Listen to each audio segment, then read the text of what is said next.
It's the battle for Kernersville tonight. We're welcoming to Marty Stanley Stadium for a great matchup in 4A state football. The East Forsyth Eagles, one of the best teams in all of high school football in North Carolina. They take on the Glenn Bobcats, who desperately need a win to keep their playoff hopes alive. You talk about a dynamic matchup. This could all be on the line tonight.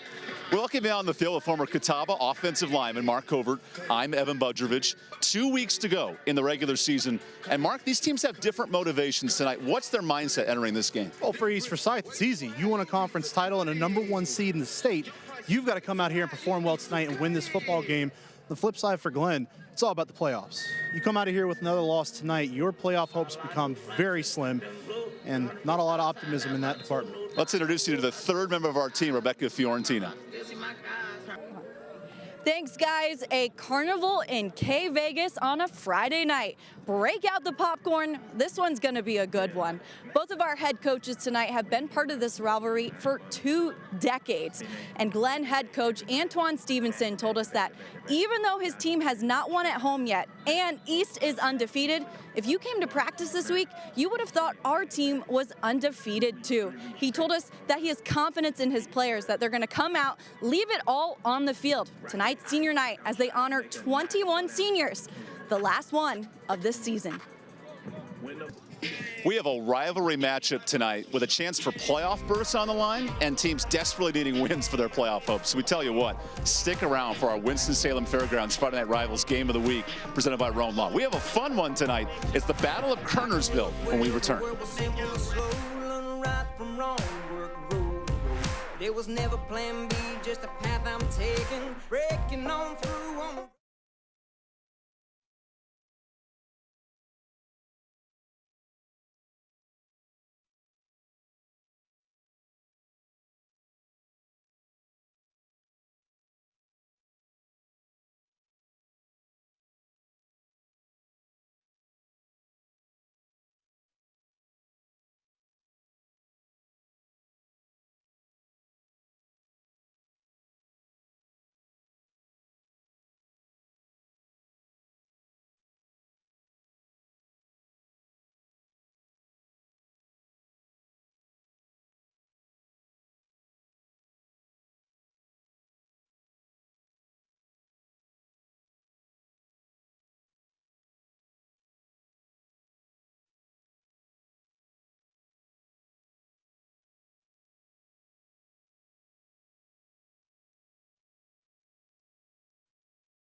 Plenty of history between these programs, East Forsyth and Glenn. It's the 41st meeting between the two tonight, and you're seeing the #1 team in North Carolina football, East Forsyth, coming to town.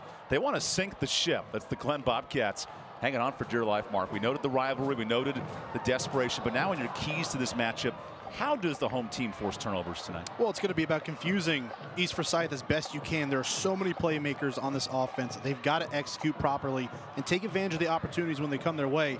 And they really lean into this home crowd. You got a home field advantage here tonight, really, in a game that means more to you than maybe even East Forsyth here tonight. Your playoffs are on the line here tonight. You had a carnival here at the school, a trick or trunk here as well.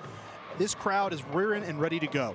An East Forsyth team that's undefeated and relatively untested, outscoring their opponents by 300 points in the first 8 weeks. That makes it really neat. And Mark, anytime you win this many games because of great players and at the quarterback position, Jalen Alexander Rayner, one of the best in the state, 0 interceptions. How does he keep this streak going? Well, it's not just the 0 interceptions, it's the 27 touchdowns he's also thrown this year. So for him, it's about just doing what you continue to do, and that's getting the ball to your playmakers. Brown, Connor, those guys on the outside, also college commits. They're the guys that really get it going for this offense, and Rayner, the perfect engineer and driver of it as well. So Glenn won the kickoff. They declined to the second half. So the highest scoring team in 4A football, they'll get the ball first. A unique aspect to this rivalry matchup. East Forsyth and Glenn. It's the battle for Kernersville. And we are ready to roll here on Friday Night Rivals.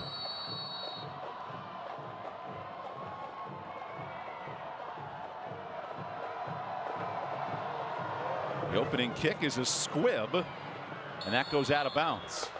It's a great field position for East Forsyth. An offense that just last week, Mark, they put on a fantastic output. 51 points. That was all in the first half against R.J. Reynolds. Yeah, I mean, it's just full of offensive dynamos. This offense is, and now they start the game with a short field, something that they're going to love to have as much as they can here tonight. This Glenn defense is stout, as it always is. They got a tall task in front of them, but if any offense in the state is suited to play against it, it will be East Forsyth. There's a look at Jalen Alexander Rayner. 42 touchdowns at the quarterback position. He's a commit to Arkansas State. And in this Cook Reynolds starting offense, he has Quayshawn Brown, a big wide receiver commit at Duke, and Javante Connor, an Ole Miss recruit, leading his offense. Yeah, I mean, you talk about two skilled position guys. Brown, the speed, athletic in space, as good as they come in the state of North Carolina. And Connor, a big imposing threat at tight end position who can really stretch the field. The highest scoring team in 4A football, back to pass. Rayner escapes the pocket. That's where he's special. Sprints into open space. Rayner gets outside and all the way to the 15-yard line. What a run by this senior quarterback. Oh, it just seemed like Glenn actually had him bottled up at the beginning of that play, but credit the athletic ability and the wherewithal of Rayner to cut up field, break a couple tackles, and from there it's all vision, knowing where his blocks are down the field, and credit his wide receivers as well, blocking down the field to set up that big run. Rayner has 853 yards rushing entering this game after a 43-yard run. What a start. This amazing quarterback who spins from pressure and goes down. There's a TFL and a sack for Isaiah Buford, the freshman outside linebacker. Just right place, right time. Great job by penetrating into the middle of that offensive line and getting pressure right away by Glenn. Here's the Cook Reynolds starting defense. Glenn allowed 2 touchdowns off own turnovers last week. This defense only gives up 18 points a game. Really special unit for Coach Antoine Stevens. Just so stout, and they always have been. Another year of that as well. Rayner looks to work outside and is sacked.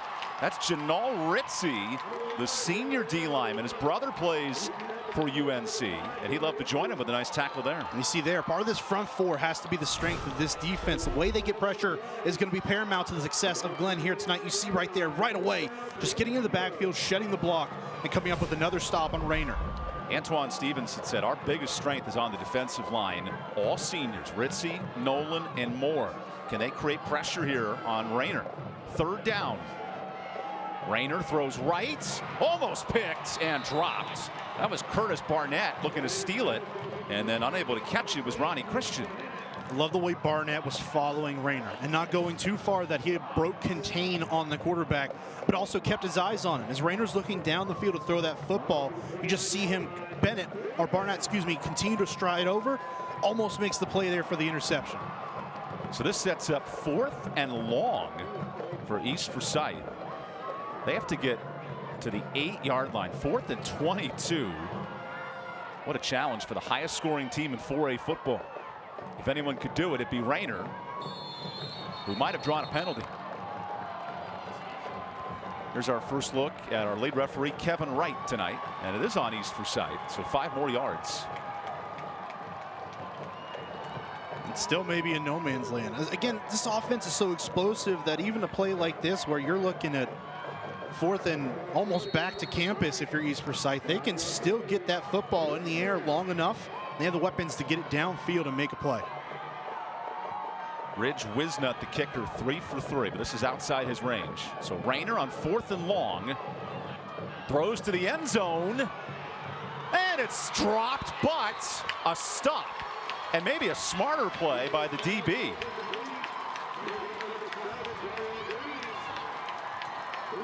That's Gary on Green in coverage, and a great first drive for Glenn's defense. Just play the ball perfectly. You just got to drop back, and you're finding the end zone. If you're Glenn defensively, drop your DBs back. So they're covering into the end zone.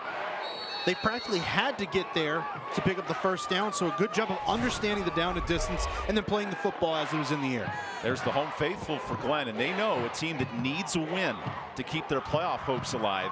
This is the type of start they wanted, kicking the ball off first to use their defense. And again, they had a short field. East Forsyth did to work with the poor kickoff to start. They get the penalty, set them up at their own 45. So a short field there, but credit this Glenn defense for playing physical after that initial long run by Rayner. We have a delay of game on Glenn. I wonder how much of that's due to the celebration after the big stop. Lose track of the play clock.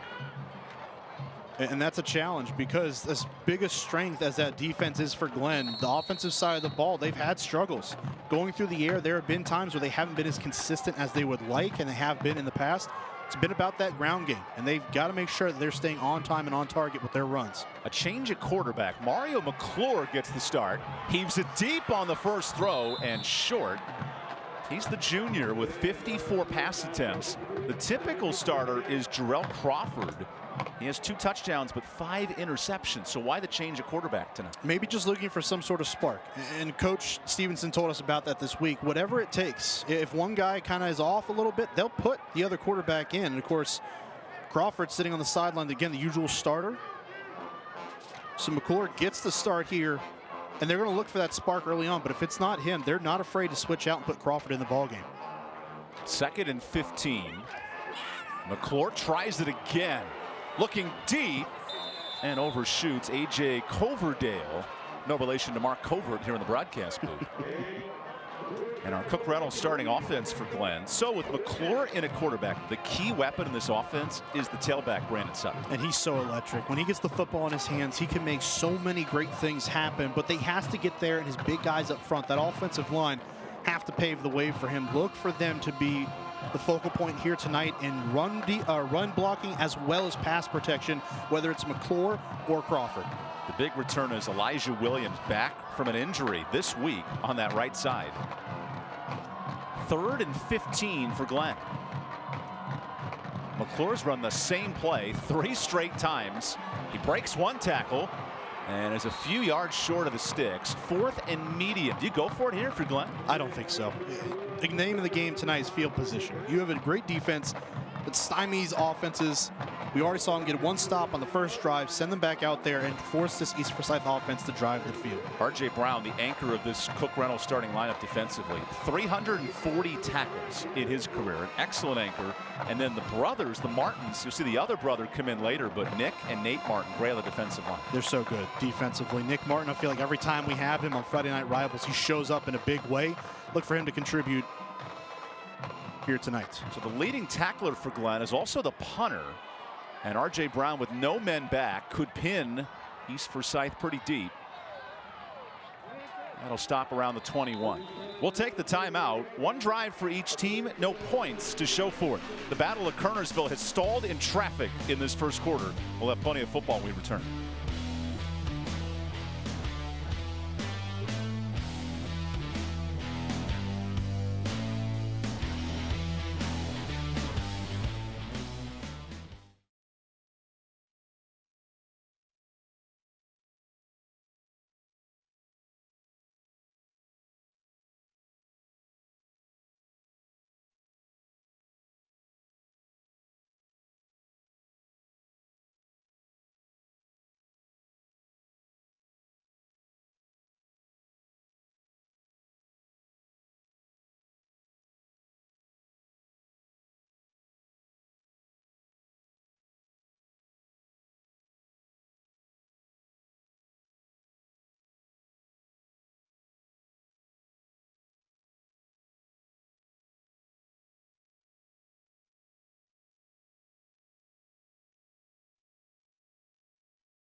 Closed captioning for tonight's game is being brought to you by Caring Hands. At Caring Hands Home Health, we understand that the happiness of your loved ones is important to their overall wellness. Not as important as a great marching band. We'll see the Glen Bobcats band at halftime. For senior day here at Glen High School, there was a trick-or-treat event earlier today. I got some candy. What's your favorite Halloween candy, Mark? Oh my gosh, Twix. Twix is pretty good. I like Snickers. Snickers are good. It gives me that energy boost for these late night affairs. 7:30 start. As we have a penalty on East Forsyth before the snap. Third penalty for the Eagles so far. Something that has been a bit of a bugaboo. And Mark, how about this? Kevin Wright's microphone works tonight, so we can hear Kevin all night. We're going to step aside and let him make these big calls. That's fine. I love this part when you get those things clicking. Self-inflicted wounds for the highest scoring offense in their first drive. Rayner, misdirection, keeps it. And Rayner jukes to the 25. That was a great decision. Otherwise, a loss of 10. Yeah, absolutely. And you see the decision making and how much further along it is this year from where it was when we saw Rayner last year. Some of those reads, he's got to make sure he's making the proper reads, not handing the football off that time. Makes a correct one, follows his blockers down the field, and you loosen this again. Rayner on second and medium. First handoff of the night. This is Trent Dozier. And he's dropped right at the line of scrimmage. How about the impact of this defensive line for Glen? Well, you can tell that they're kind of being the aggressors here early on. They are initiating contact, and they are being the more physical unit right now. And this East Forsyth offensive line has to get it under control, because if this defensive line and this front seven of Glen hangs around, they're going to continue to build confidence. And as the strength of their team, they're going to give this offense fits as the night goes on. 34 sacks for this Glen defense. And on 3rd and 6, East Forsyth's been behind the chains all night. An offense that scored 50 points in 3 of their last 4 games. Here's a blitz. Rayner looks short, and a drop. That was Ronnie Christian, so 4th down. Well, that's an easy pass right there. Christian's got to come up with that football, plain and simple. He sits down in the zone. There's no one around. Good read by Rayner, and a good ball delivered as well. Christian has to haul that football in a crucial moment. And these are going to be plays that matter to East Forsyth tonight. When you've got those easy completions against this defense, you have to convert. That hit him right in the breadbasket, too. He entered this game with 16 catches. And we told you Jalen Rayner does it all for this football team. He's on to punt. That's a rarity for East Forsyth. 50 points a game on offense. And a very short punt at that, right at midfield. Great field position for the Glen Bobcats. By the way, if you're keeping track at home, that's 12 punts in 8 games for this offense. It's testament to how potent they are, how many points they put up, how well they move the football down the field. We asked Antoine Stevenson, the Glen head coach, what's the formula for an upset this week? And Rebecca mentioned in the open, they are practicing like a team that's undefeated, and they're sort of playing like it tonight for the 8th-year head coach here at Glen. Well, and that's the key for what we're looking at here tonight. You've got to believe that you can win this football game. And I think a lot of teams may have come into their game with East this year thinking, well, how much of a shot do we really have? Glen's got that confidence. There's a little bit of swagger along that sideline right now. A first down toss and breaking a couple of tackles. That's a nice run. So a short gain of 2 on the ground. And that's Tyree Burke, the wide receiver. He's a junior. And Jalen Caldwell as well. Burke did an excellent job of kind of picking through there and getting some yardage out of that, picking up about 2, maybe really 1.5, getting some positive yardage out of a play that should have been stopped in the backfield for a loss. Antoine Stevenson told us pregame, expect some wrinkles in our offense. These teams meet every year. Both head coaches now a decade plus with the program, so they know each other. We have movement before the snap. And I'm curious if the defense lured the offense to move. They did not. I don't think they did. But wow, the penalties really on both sides have so many different meanings, because for East, it's one of those things where if you look at one of their bugaboos, one of the spots of concern for them this year, it's been penalties. 10 penalties last week in a 50-point win. And the other side for Glen, in a game where you've got to have it and you've got to convert your drives on offense into points, whether they be field goals or touchdowns, penalties are not going to help you. So Mario McClure runs this offense. A second down toss. Here's the tailback, Brandon Sutton, and he loses a couple of yards. Great pursuit by this East Forsyth defense. Aaron Beal, the defensive coordinator, he's a two-time state champion on defense, and this team knows how to play. Well, and they're so fast along that defensive front as well. They're good at tracking the football and getting to it in a hurry. And it's not just one guy. They always all get there. There's multiple Eagles around the football when the ball carrier is being tackled, and that's just great team defense across the board for East Forsyth. Nick Martin and Christian Tyson, those two outside linebackers, the first on the stop. A defense that only allows 10 points a game, and it forced 10 turnovers. On 3rd and 12, McClure scrambles, throws to Burke, and he'll lose 4 more yards. So a drive that starts at midfield results in a 4th and 15. R.J. Brown was tracking that entire play the whole way across the field. He was watching Burke come in motion, and he was wide open on the swing route to the left side. He had him dead to right, stops that play, misses the first tackle, but holds Burks up just enough to allow some of his other teammates to get there, and then still comes in and makes the play. So instinctive at that linebacker spot, one of the very best at the linebacker position within the state. You know, the battle for field position, and here's the punter on. The do-it-all linebacker sends this high into the air. And it takes a bounce out of bounds. We'll take the timeout. Low-scoring first quarter in the battle for Kernersville. When we come back, you'll see the #1 scoring team in the state here for our Friday Night Rivals Game of the Week, presented by Rome Law.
It's senior night here at Glenn High School, and a night of emotion. Two schools separated by 6 miles as East Forsyth throws outside, and a first down gain of 5. Dragging his defenders, Quayshawn Brown. He's the Duke commit at wide receiver, 5'9", but very shifty on the outside. Just really good in the open field.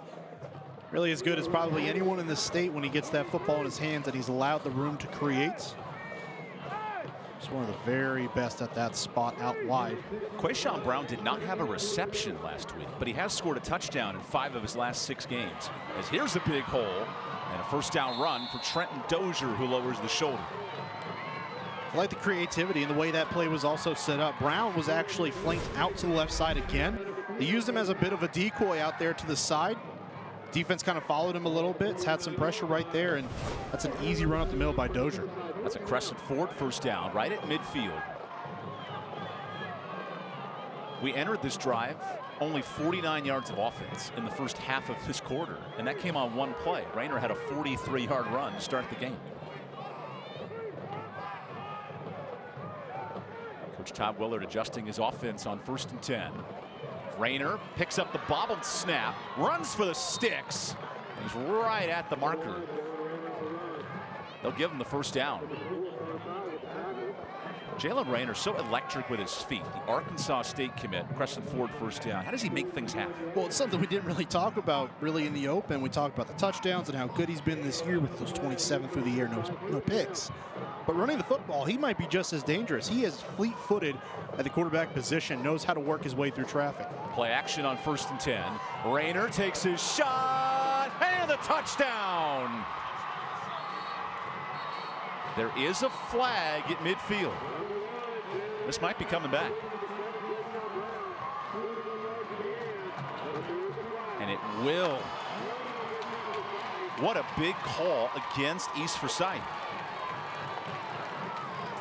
Man, oh man, a touchdown. Another one taken off the board. They've had several scoring plays taken back by penalties this year. You can add another one to the list. Otherwise, great play that time, and exactly what East Forsyth wanted offensively. Kind of flank Rayner out a little bit, allow him to move the pocket to the right, set up shop, and deliver a dime down the field to Brown. Quayshawn Brown has 9 touchdowns, but that's the big play explosiveness that he brings to this offense. East Forsyth entered this game 3,900 yards in the first 8 weeks. So on 1st and 20, Rayner keeps, slips, and he goes down. That's Janal Ritzy with his 2nd tackle for loss. I gotta tell you, I don't know why he stopped. It looked like he hit a clear hole to run through, at least from up here in the booth, and he just hesitated. And that's not something you can do against Glenn. You've got to be full force, getting down the field in a hurry. But even there, he goes backwards and he loses yardage. Offensive coordinator Chris Vaughn, he wanted Rayner to be more of a dual threat, throwing and passing.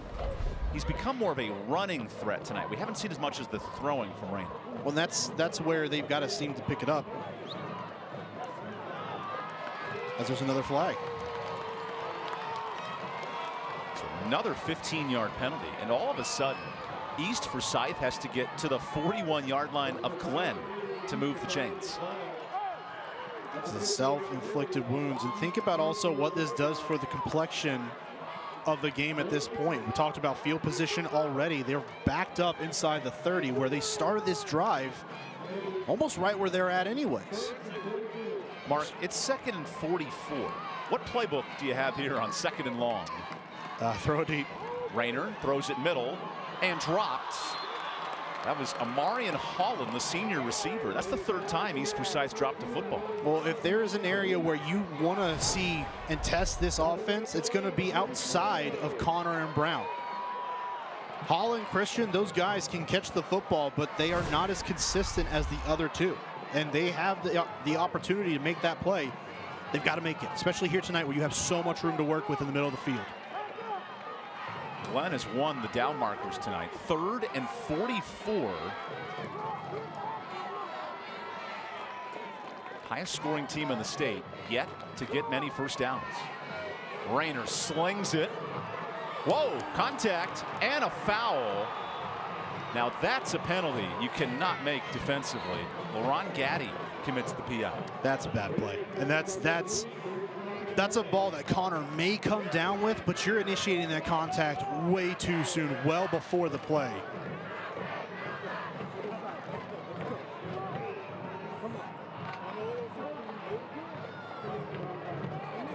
So it's not an automatic first down, which is interesting, but it's a big penalty.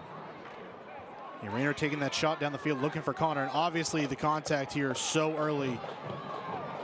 And I think Gaddy may have just lost his track of where he was on the field. It looked like he had his eyes on the football, just trying to find out where it was in the air. He ran into Connor, but nevertheless, that's an easy call for this officiating crew. That is a pass interference. East Forsyth could not have a 3rd and 44 play. Let's see if they drop a 3rd and 29 play to move the chains. That's 15 less yards you don't have to worry about. Rayner, with time, elects to run. He needs 30 yards. He barely gets 3 and is spun down. Gary on Green. Nice tackle in open space. Rayner just taking off and trying to get as many yards as he can there. This defense keeping an eye on him and spying him the entire play, making sure you had at least one guy tracking him, especially if he starts to step up like he does there. They've got to make that play in the open field, and they do. Great job rallying to the football and bringing Rayner down for a short gain on 3rd and about back to East Forsyth. Now, Glenn is the reigning league champions here in this 4A conference. They understand how to win. A team that hasn't had a lot of success this year at home, but boy, they're showing it in the first quarter. As Rayner sends a low kick to the 30, and we have Rebecca Fiorentina with more on Jalen Rayner. Yeah, guys, well, like most athletes, senior quarterback Jalen Alexander Rayner grew up playing multiple sports, including soccer. But for guys, soccer and football are during the same season. So his 8th grade year, he actually took off from playing football and played soccer, ran cross country, and played tennis that year instead of football. He told me it helped him later as a quarterback to be more aware in the pocket, to move in and think on his feet quickly. And he said if he wasn't playing football right now, he'd definitely be playing soccer, and another reason why he's comfortable punting the football. Guys? Rebecca, great point. Reminds me of Josh Rosen, who was an all-state tennis champion at UCLA and then eventually in the NFL. Rayner has that similar two-sport ability.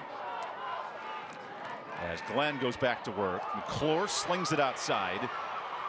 And breaking a tackle, look at Burke go to work. East Forsyth territory. How about the elusiveness of Burke now? Quick pass over the middle, uses blockers and the power to break some tackles, get it outside, and follow a convoy down the field. That's a crescent forward first down, and a nice gain here on the screen. Just looking, getting his eyes down the field, following those guys down the field, picking up big yards. That's exactly what this Glenn offense needed, to get out in front of it, get into plus territory. Fresh set of downs. McClure down the sideline, knocked away. Good coverage. Matthew joins the free safety. Excellent coverage. Dragging that ball down the field, joins sought the entire way and got in between Coverdale, excuse me, and breaks that pass up. It's an excellent play from the safety position of finding the football and going and breaking it up. There's Todd Willard, two-time state champion head coach, and he knows his team cannot overlook this rivalry. He said, screw the records when these teams made. It is 0-0 with two schools separated by 6 miles. Haven't we heard that all week, though? I mean, this is one of those rivalries where everyone knows each other. You go to school together growing up, and then all of a sudden you're at opposite high schools where this rivalry means just as much as any other game on your schedule. Timeout call by Glenn to talk this over. Back-to-back drives for the Bobcats in plus territory. How do they execute better on this drive? The offensive line has to get this running game going. We talked about Brandon Sutton and how good he is when you can get him room to work with. They've got to get that part of their offense going. Him, Xavier Fenner, as well as even when McClure and Crawford take off running, whichever quarterback's in the game, that rushing offense has to be prolific and keep that offense of East Forsyth on the sideline as long as they can. Glenn entered this game off a 21-0 loss. It's one of their worst performances of the year in the eyes of Antoine Stevens, and he's wearing the orange beanie tonight as the head coach. But he knows his team has to play better to hang around, because in 8 games this year, East Forsyth's had 0 one-possession games. And that's crazy. That's not exactly Glenn football as we've come to know it. And I know Coach Stevenson knows that as well. But like you said tonight, you throw the records out the window when you play games like this against your heated rival, against guys that you know growing up. That record means next to nothing. You're playing for pride at this point and a spot in the playoffs. 2nd and 10. McClure blitzed, and he's dragged down. R.J. Brown with the sack. And there were bodies all over the place in the backfield. Well, if it wasn't going to be him, it was going to be one of his Eagle teammates. That defense swarmed to the football, overloaded the offensive line on its right side. And that time, McClure had no chance but to hang on to that football and take the sack. East Forsyth can get after the quarterback. 29 sacks this year. You see right there is actually pressure on the opposite side as well. Derek Richardson applying that pressure and causing McClure to step outside. On 3rd and 19, McClure's pass is knocked away. It was a nice hit by Isaiah Kimbrough, whose dad is the sheriff of Forsyth County, and he put on a hard hit there. Really well timed hit too. He kind of sat there and waited on the football to get there and then took off as soon as he saw it. Great break and great understanding, because if he gets there too early, that draws a PI and this drive stays alive. Something tells me Isaiah learned the rules from his pops growing up. It's got to be disciplined, right? Son of a sheriff, you've got to be disciplined in what you're doing. I'm sure there's plenty of that. East Forsyth and Glenn, 2 schools separated by 6 miles, and if that. These kids know each other so well. As our 3rd punt for Glenn tonight. Neither have been elusive, but it does go inside the 20. What if I had told you the highest scoring team in high school football in North Carolina has 3 punts and only 2 first downs tonight? I'll tell you you're lying. More than likely than not, you're lying. Because, Mark, the way you teed this up in the open, you called this a must-win, a do-or-die for Glenn. They've lived up to the billing. Well, it is. It is a do-or-die moment for them, because if you come out of here and you don't win this football game here tonight, your playoff chances are slim to none, realistically, in the eyes of everyone that makes that decision. So you've got to put on not just a good performance, but come out of here with a win at home. Jalen Rayner on first down. Slings a completion, and a big one for Quayshawn Brown, who slips out to the 35. That's a gain of 16. So electric, catching the football and trying to make a play, getting open space that time. Realizes he tried to cut back across the field to the right, that there wasn't much there. Smartly gets upfield and picks up as many yards as he can. Watch him just make this cut and just get upfield. Picking up as many yards as he can before it gets brought down.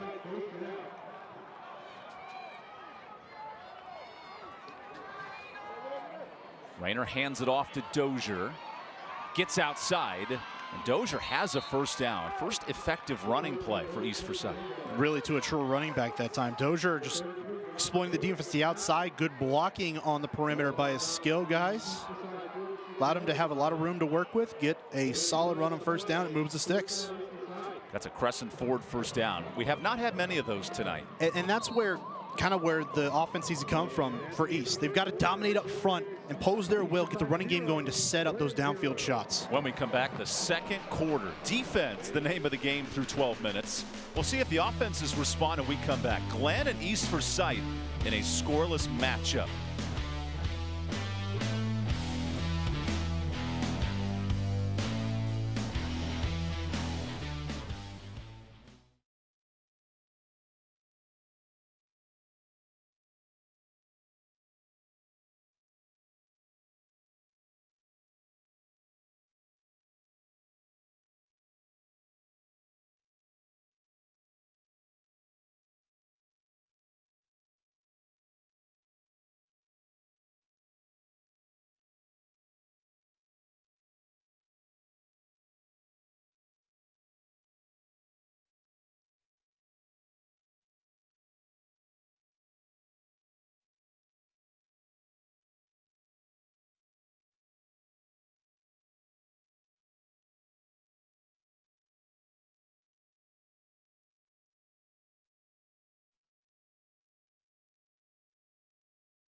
Welcome back to Martin Stanley Stadium. Tonight, closed captioning for this game is being brought to you by Caring Hands at Caring Hands Home Health. We do our best to make your loved ones feel like they're being taken care of by our family.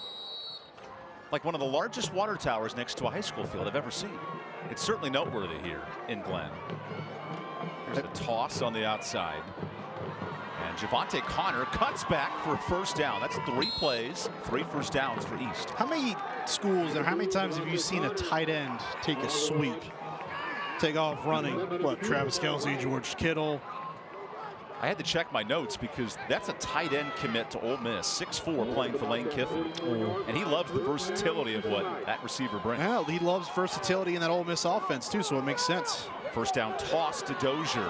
East is opening up the field with these wide plays. And down to the 26-yard line. Trying to spread the defense out a little bit more. Get some of those bodies that are sitting in the box right now and spread them out. Force them to concentrate on the perimeter. Right now, East is doing a really good job of getting those big plays down the field, exposing where the defense isn't. And it sets some stuff up later potentially. Quarterback run. Rayner jukes, spins. Look at him running like Michael Vick. 9 hard-earned yards on the ground. Or sorry, he's an Eagle. Not a Falcon. Oh, but Michael Vick was a Falcon at one point. Great point. You could argue his best years with the Eagles. Anyways, beyond the point, great run by Rayner again. We've seen a couple of the times now where he's been able to pick his way down the field. That time followed his blockers, made the right read, and burst through the hole to pick up a great gain on first down. East Forsyth averaging 13 yards a play on this drive after going scoreless in the first quarter for only the second game this year. Well, think about how many guys have also touched the football in this drive as well. Rayner touches it off the ground, sneaks outside, breaks a tackle. Rayner dives inside the 5, and the quarterback's doing it all. It's been the ground game supported by Jalen Rayner so far here tonight, and for the first time, it seems like the East Forsyth offense has arrived. The spin right there, the power, and then the dive to finish the run off inside the 5-yard line. This will force a timeout from Glenn. What have you noticed from East Forsyth coming out of this quarter break offensively? Well, it hasn't just been the quarter, but it's been the drive. Getting the ball to different guys around the field. Connor's been involved. Dozier's had a couple runs. Of course, we've seen Rayner. But we've even seen different formations. One of their slot guys, Tavon Wolf, was in the backfield, lined up next to Rayner as well. So this is an offense that likes to mix it up. They've got playmakers all over. So they can get the ball to some of these different guys. And maybe they'll start mixing some things up here. We're used to seeing Christian out there. We're used to seeing Holland out there. They've each had a drop early in the game. So maybe the coaching staff is looking around, see if they can get some other guys in there who are going to take advantage of the opportunities. Todd Willard said, we have to focus on this game tonight, but also prepare to be the #1 team in the state. Maybe a slow start looking too far ahead and not as much on tonight. Well, and you don't get to where they are if you aren't able to look in both directions. Keep your eyes on what's going on in the present, week to week, you know, the cliche 1-0 kind of deal, but also keep your eyes and see, hey, where are we at? Where do we stack up against some other competitors in the state? Right now, the #2 ranked team in North Carolina at the 4A level. 8-0 East Forsyth. First and goal, Rayner scoops it off the ground, calls his own number,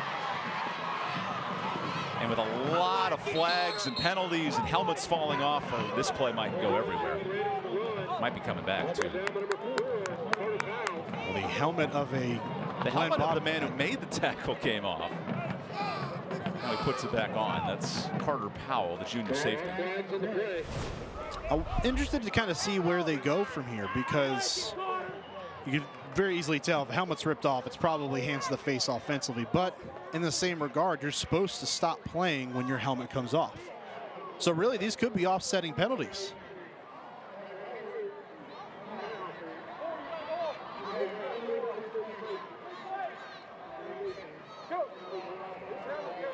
You called it, Mark. Offsetting penalties. It's a really good call by this officiating crew. Catching that and remembering, again, the safety. We've talked about here in recent weeks for sure. The safety and how the game has evolved and grown to help these players stay safe and stay healthy. That's another one of those rules now. If your helmet comes off, regardless of what you're doing, you have to stop.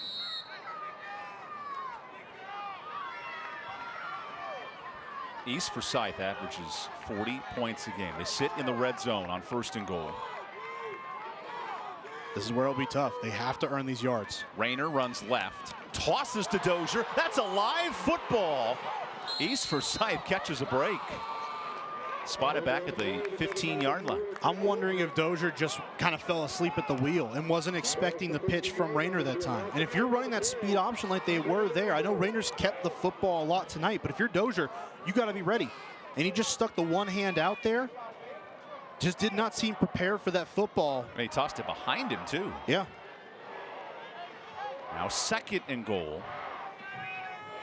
East Forsyth loves to run a quick tempo offense. Now they have to slow down and execute. But this may help them too, because it opens up the field a little bit more. You're not as condensed near the line of scrimmage. Here's a toss. Connor cuts in, and he goes nowhere. That's Brown. Good stop. I tell you what, Janal Ritzy's been everywhere. Well, you can see the pressure is getting exactly where this Glenn defense wants it to go. Right in the middle of that line of scrimmage, blowing the play up and forcing these skill guys to change track from where they want to go to the outside. Garyon Green, also a great defender for Glenn. He's one of the 20 seniors for the Glenn Bobcats. A lot of emotion playing their final home game. East has played behind the yardstick all night. It's 3rd and goal.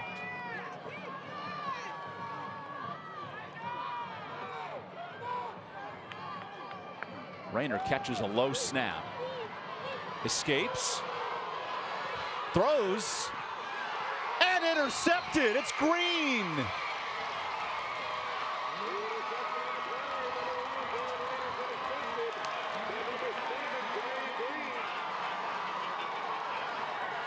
That's the senior day special on defense.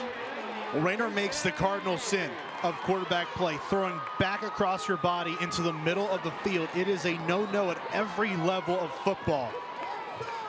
He just looks back across the middle late. Green comes up with the play there, a monumental play. No points on the board again for East Forsyth. This Glenn Bobcats defense is getting it done. First interception of the season for Jalen Rayner. That's his first turnover. This guy does not make mistakes until right now. Well, we talked in the open a little bit about how they've got to be opportunistic. Glenn does defensively and take advantage. Out of the end zone, a direct snap. Look at that juke by Green. He gets the pick, and he gets a first down. Put Garyon Green on your back and have yourself a day. That's A.J. Coverdale, in fact. I got a little excited there with Green after the crescent forward first down. But still a great play out of the Wildcats spot. Your offensive line clears a hole, and Coverdale worked his way down the field and showed off some hops and some strength to break tackles and finish that run aggressively. This is a Wildcat offense. Coverdale does not typically play quarterback. With the 2 gloves on, he runs again and follows a block for 2 yards. How sustainable is this offense without a quarterback? Well, it's kind of debatable. It depends on what your guy can do. As we see McClure, come back on the field at the quarterback spot. But the Wildcats, so gimmicky now. The Miami Dolphins, of course, brought it back in 2008, and it's still made some spot appearances in football. But it's one of those plays where you're kind of taking your best skill position player and allowing him to create. Quarterback returns in McClure, but movement before the snap. That's on the right tackle. Big Elijah Williams with the movement. He can't yet. You got to tell him that. He can't do that. So Glenn with more penalties. Hard to win football games when you're falling behind with penalties. And it's been both offenses here tonight. They have both made their fair share of mistakes and gotten behind the sticks. 2nd and 12. Tunnel screen. Catch and a knocking hit. R.J. Brown delivers the blow. It's just so impressive to watch R.J. Brown play because he understands the game of football. This is a kid that wants to learn. He studies in his off time, but he's also there and making those live plays. Just see him right here. He knows where that ball is going, tracks the quarterback, finds where he's going with the football, and delivers a huge hit on Caldwell. R.J. Brown, he's got a thundering right shoulder. I mean, you don't have 339 career tackles coming into this game because you don't know what's going on in the football field. It's not just finding the running back and making the play. It's understanding how plays work and how offenses operate, and you can find your spots. And for more on this home atmosphere and this home crowd, let's talk to Rebecca Fiorentino. Rebecca? Well, over here on the home side of the bench and being in with the guys on the sidelines as well. 0-0 game, you expect it to not be as exciting. Well, after that interception, understandably so, a lot of excitement, electric here on the sideline. But something that Coach Antoine Stevenson told us before the game is these guys don't hang their heads. Whatever the score is, whether they may be losing, the score is tied or winning, these guys don't hang their heads. And he told us before the game this week that their key to win the game is to win a turnover battle. Just got one right there. That interception is big because if you fall behind the East Forsyth, they have an ability to blow teams out. And to Rebecca's point, when you're playing on senior day, Glenn has not won a football game at home, which is unheard of for Glenn football. That's the type of play you need. Well, and it could be argued really that a 0-0 ball game is exactly where they want to be right now. If you're falling behind, like you said, Evan, with this East Forsyth team and the way that they can score points in bunches, you want 0 points on the board, and your offense hasn't been able to generate much, but your defense has been alive. 3rd and 8. McClure pump fakes. But he held on. No, he could not. Oh, no, Tyree Burke nearly had it. That sets up 4th down. So it's going to be hard to see an angle there just where he's positioned. Well, we lost him kind of amongst the bodies along the sideline. Some of his teammates just standing there, and you couldn't really see it from our point of view, but that's a tough play to make. Really give McClure credit there because he put that football where only... Oh, okay, it did hit the ground. But he put that football where only his guy could go in and get it. It's a great position by the sideline cam op, too. He's in a great spot. Punting unit returns, 5th punt for Glenn. Maybe his best of the night. Returnable here, and fumbled! But held on by East Forsyth. Mark, this is an uncharacteristic performance. We'll talk about it when we come back. Our Winston-Salem Fairgrounds Friday Night Rivals Game of the Week presented by Roan Law returns when we come back.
The story of tonight's football game is the lack of offense. These clubs are 0 for 8 combined on 3rd down. It's been for both teams tonight.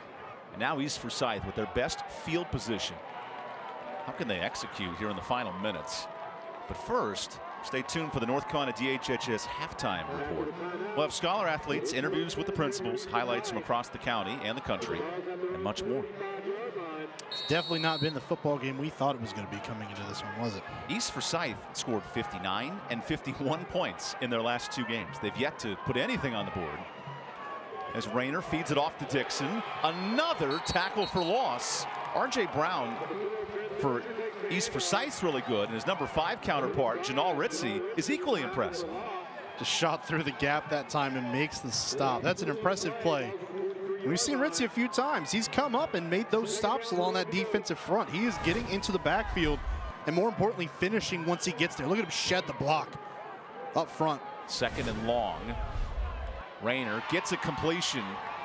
And there's Javante Connor. Gets to the 40-yard line, and that's what East Forsyth needs. I think he might be the guy that they need to unlock if they want to blow up in this game right now. Because I don't know that there's a defender really for Connor that can contain him throughout the night.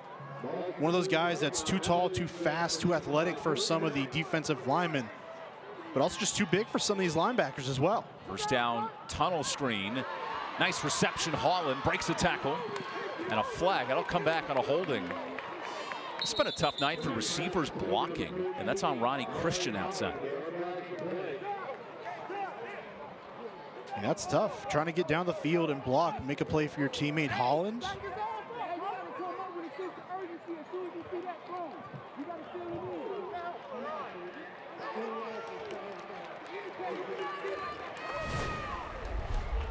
Take us through this holding, Mark. So right here, right at the front of your screen. That's not a hold. I don't see a hold there. I mean, Christian stays in front of his guy. Hands are inside. I don't know about that one. Sets up a 1st and long. They actually reset the chains because of the penalty. You negate the 1st down. Jalen Rayner has 1 big completion tonight. Otherwise, it's underneath throws. So he keeps it. Pulling guard. Rayner gets a block. And he's down to the 20. That's a hard-earned 20 yards for the Arkansas State commit. Well, they have all been hard-earned yards. I was just thinking that too, Evan. All these yards that this offense has had to get tonight have been hard-earned because this defense has not given them much of anything to work with clearly. So they've had to work. They've had to execute at a high level. In these last 2 drives, including this one, they've done just that so far. Dozier gets the football, bounces outside, and a gain of 4. So the running game starts to pick up now. That's where it needs to start. This offense getting those yards on the ground, whether it comes on the sweeps, base runs, quarterback keepers, read option, whatever it is. They need to find the wrinkles that work against this defense. And right now it seems to be those plays where they're getting on the perimeter. 2nd and 6. A 3rd trip to the red zone for East Forsyth. And no points to show for it. The highest scoring team in the state still searching for that opening touchdown. Rayner gives it to Dozier. And he barely gets to the line of scrimmage. It's a gang tackle. And I believe the first one in there was Darian Moore, but there were a lot of men chasing after him. Swarming to the football, just surrounding this offense right now. And you can see the recognition. This defense knows where this offense is going, and they're swarming to the football, flying over to it, and bring these ball carriers down in a hurry. Glenn, the reigning league champs, against the #1 team in the league, East Forsyth, a chance for redemption. Can the defense hold up on 3rd and 5? Dozier off a pulling guard, slips a tackle for the first down, and he gets inside the 5. That's the first 3rd down conversion for East Forsyth tonight. But maybe either team, honestly, at that point. Just a great run by Dozier. It's a physical run. This defense gets to him, but he's not going to be denied. He breaks those arm tackles down towards his legs and continues to churn his way down the field. It's a tough physical run. Good job up front for blocking, and then Dozier being physical. He breaks the Fowler tackle and picks up the first down. Rayner almost loses the snap, spins away, goes left, has an angle, touchdown!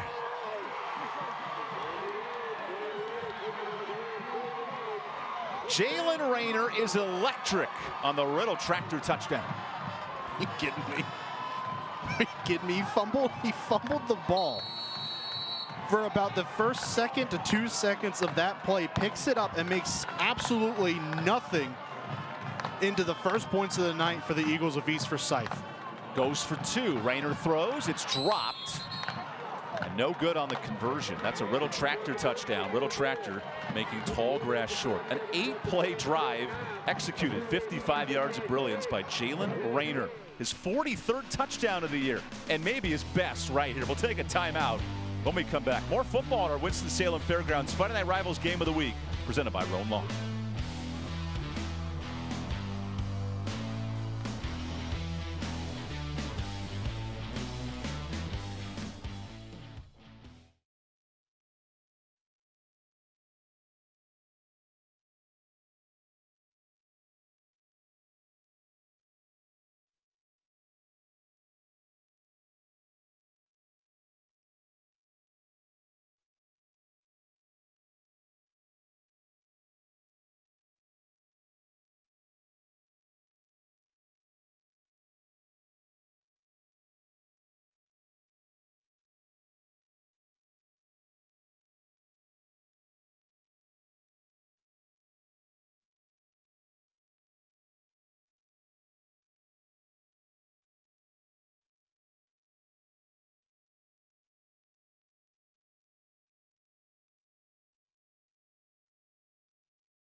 Stay tuned for the North Carolina DHHS halftime report of this week's Scholar Athletes. Interviews with the principals, highlights from across the country, and that play included, and more.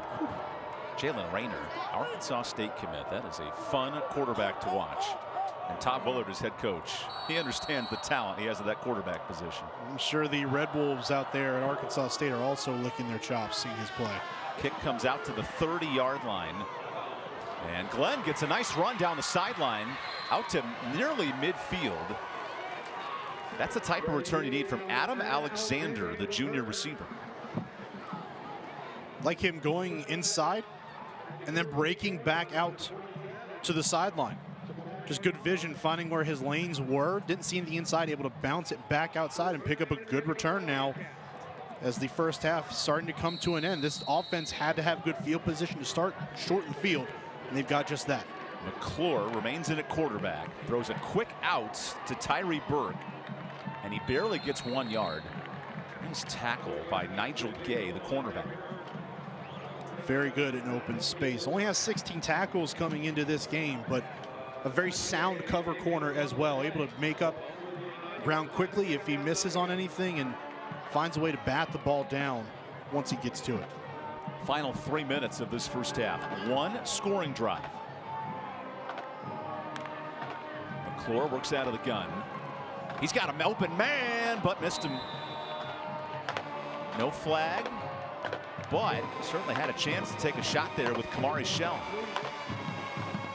He was looking for Shell, but he actually may have had a man, Adam Alexander, running right beside him. That was wide open down the field. Shell may have been covered a little bit better underneath. That's a tough throw if you're going to make it over the top, but Alexander just to the left of him, working that East Forsyth sideline, had a lot more room to work with. Alexander exits the game after that play. And Mario McClure, who only has 22 completions this year, he will need to execute in the air against a great East Forsyth defense, allowing just 37 points in conference play. On 3rd and 9, a screen to Burke. Slips a tackle. Burke is tripped up short. And East Forsyth gets the stop. I'm wondering if maybe he keeps his feet there if R.J. Brown doesn't come over the top and hit him to end that play. Because we've seen Burke break some tackles. He has good strength even for his build. And he's long enough, if he gets a couple more steps in to reach for that first down marker, R.J. Brown may have saved a first down. So Glenn elects to go for it on 4th down, but confusion for the offense. These receivers are all figuring out the formation here before the snap. Play clock to 10. McClure on 4th down, runs it, has a nice hole, and the first down. He's leveled on the play, but a flag in the backfield. That was Derek Richardson on the hit, but a holding brings this call back. It may explain why there was a hold or run through that time for McClure. He did a really nice job finishing off that run, bulldozing over a defender and picking up the first, but I think this is going to be an easy decision now with the penalty to punt this football away. If you came for special teams, this is the place for you tonight. Punting aplenty in this inner city matchup. Yeah, you could have thought right now that we'd be on Amazon Prime, not Friday Night Rivals. The amount of special teams play we've had here. Hey, Prime Day was last week. The late fall Prime Day. Yes, it was. High snap and booted away. No one back deep to receive for East Forsyth. That's intentional as this ball takes a nice roll all the way to the 13-yard line. So that'll flip the field for nearly 45 yards, and that's what you want to see from the punting unit. Say somewhere Pat McAfee's smiling, right? And those long punts off down the field, and a good roll on the back end of it too helps out. But now with 3 timeouts left, we get to see what this East offense can do. Finally breaking through. Does it kind of take some of that pressure off their shoulders? Allow them to operate a little more freely? Because as much as we talked about the Glenn defense and all the good they've done, this East Forsyth defense has done their part of the job as well. First down throw. Instead, Rayner runs. Now he slings it for a catch. Oh no, ruled incomplete. Targeting Q Brown. Well, Q came real close to bringing that one down, didn't he? I thought he got it. Breaks it outside. No, he's out of bounds. No, I was wrong. Good call by the official, working the sideline. Judge all over it. Yep. That's a good call. Working the sideline, almost a heck of a play between Rayner and Brown. The latest of many between the two. It's been a tough night for the center, Xavier Crawford. A lot of low snaps for the quarterback. Here on 2nd down, a beauty into his belly. Takes the read option. And he breaks it up the sideline.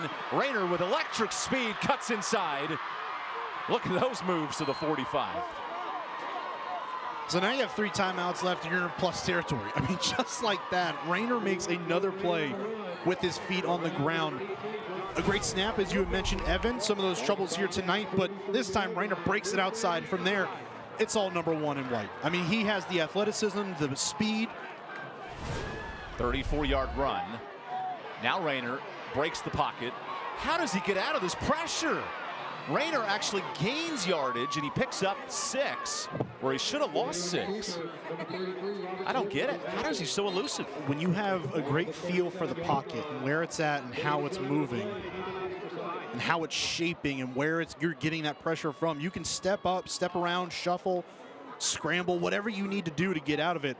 And you can see that's a natural born talent. At the quarterback position, you have to have a feel for the pocket. And Jalen Alexander Rayner has just that. This senior quarterback, he took over in the spring of 21, a 19-2 record, knows how to win football games, and that's the intangibles that gave a lot of confidence to his head coach, Todd Willard. And you know, we can talk about the physical attributes as much as we want. And of course, when you are talking about scouts, him being an Arkansas State commit right now, the scouts will look at the physical attributes, they'll look at the numbers, but there are intangibles that go into that as well. And it's not just being a leader that matters, but at the quarterback spot, you need to know how to win football games. And Rayner knows how to win football games, whether they are wide open blowouts, tight games late. He has seen it all, he has done it all, and he's led his team through it all. And that was what has led him to having so much attention at the next level. And Rebecca, more on Rayner?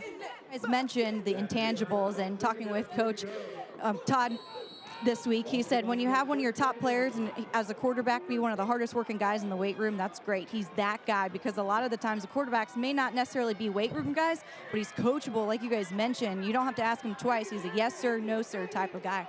And that filters down to the other guys on the team. We have a penalty here before the snap. Todd Willard very frustrated with his team's performance tonight. This is a club that looks to secure a home bye in a home playoff game in the first round, maybe host all the way through the state. But penalties like this are not what you want to see. Well, and when you get later in those stages of the playoffs, you're going to have the best teams playing against you, whether you are on the road or at home. And you can't commit penalties like that, mental mistakes. Handoff here. And that's a nice run for Dozier. He gets about 6. And a timeout East Forsyth uses.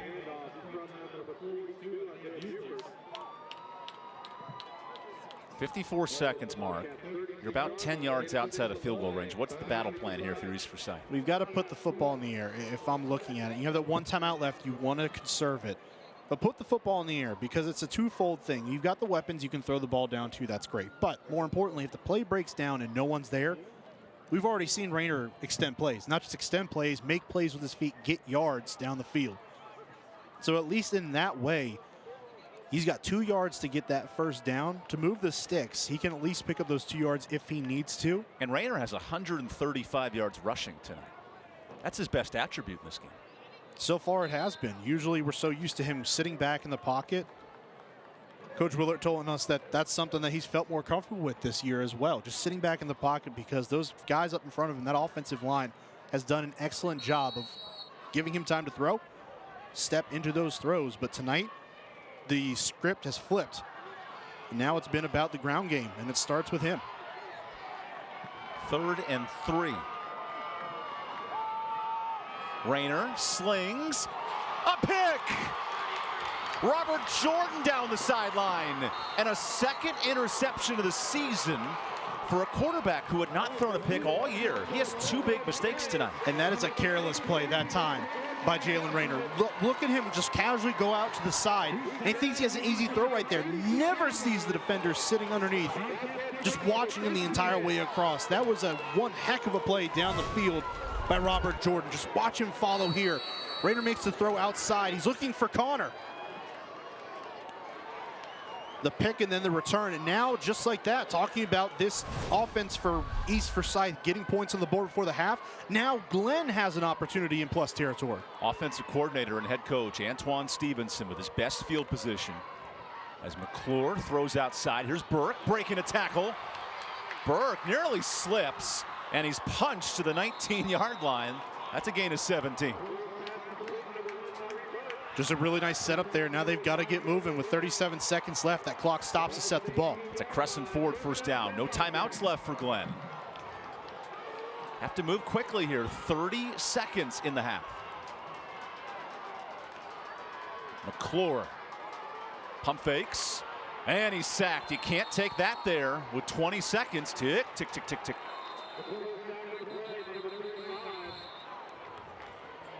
Okay, so whistle blows here.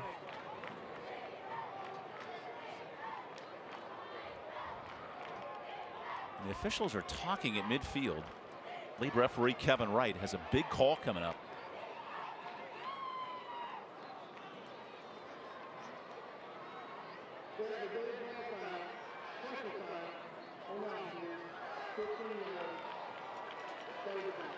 You see late hit out of bounds?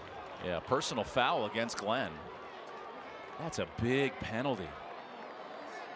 Because now you put yourself out of field goal range and you don't have a timeout. Well, absolutely. You're trying to work your way down the field. And that takes away all the momentum you had from that catch and run by Burke. Also, Glenn did not have enough players on the field. So Antoine Stevenson, he's barking out orders. In comes Adam Alexander, the junior receiver. And the clock begins to run. East Forsyth brings the blitz. This is a deep shot. Intercepted, but not in bounds. Heck of a play by Matthew Joins. And with 8 seconds left, this is the last play of the half, you would think, for Glenn. Well, you know the football is going to go into the end zone here. That's where the football has to go. Oh, that's a catch. That's an interception. Well, that's a missed call by this officiating crew. It kind of looked like Joins was working that sideline and may have gotten those knees down in bounds. And from our angle there, it sure looked like he did. That would have been, if it stood, the 10th interception for East Forsyth this year. Boy, self-inflicted wounds have been the story of this first half. Both teams with big mistakes. Exactly, on both sides. East Forsyth has continued to shoot itself in the foot offensively, just allowing them to get pushed back by their own mental mistakes. And then for Glenn, which honestly may be more paramount because East Forsyth can overcome those mistakes. Glenn's not built to do that. They run the football. They're physical up front on both sides of the football. So them having those self-inflicted wounds and the penalties, that hurts them even more because they're just not built to overcome that adversity. Glenn is 3-5 on the year, but how about this odd fact? They've yet to win a home game, and this is the final home night, senior night here at Glenn High School, facing their nearby in-county, in-city rival. And it comes down to what could be the final play of the first half. McClure with all the options at the top of the field here. Third down screen. That's Coverdale with 4 seconds. Get out of bounds. Get out of bounds. And the clock stops with just under a second at the 11-yard line. Man, oh man. Antoine Stevenson probably is having a heart attack on the sideline. I like the play call. A quick screen. You have all the defenders. There were 3 Eagles sitting at the 5-yard line just waiting for a deep shot. Take advantage of the lack of guys up front.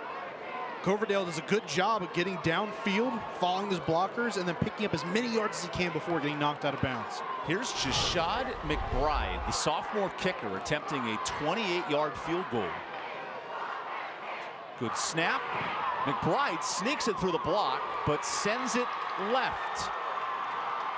And a missed field goal ends the first half. Low-scoring football game, Mark, and a missed opportunity there for the home squad. Man, I thought that was going to be blocked by R.J. Brown. He came straight through there and just missed. I mean, just missed, and it may be because the ball went so far back across him, he was already past it. He was angling that as if it was a straight-on kick. But no harm, no foul. It goes wide left.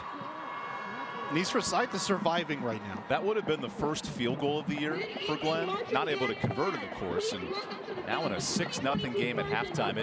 It does make you wonder, can Glenn weather the storm as East Forsyth is mounting with a 6-0 lead?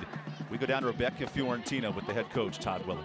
Thanks so much, guys. Coach, you told us this week that each team comes in and gives their best when they're playing your team. How do you describe this first half? Like I said, records don't matter. When it's battle for the Kernersville Cup, there's no records that matter.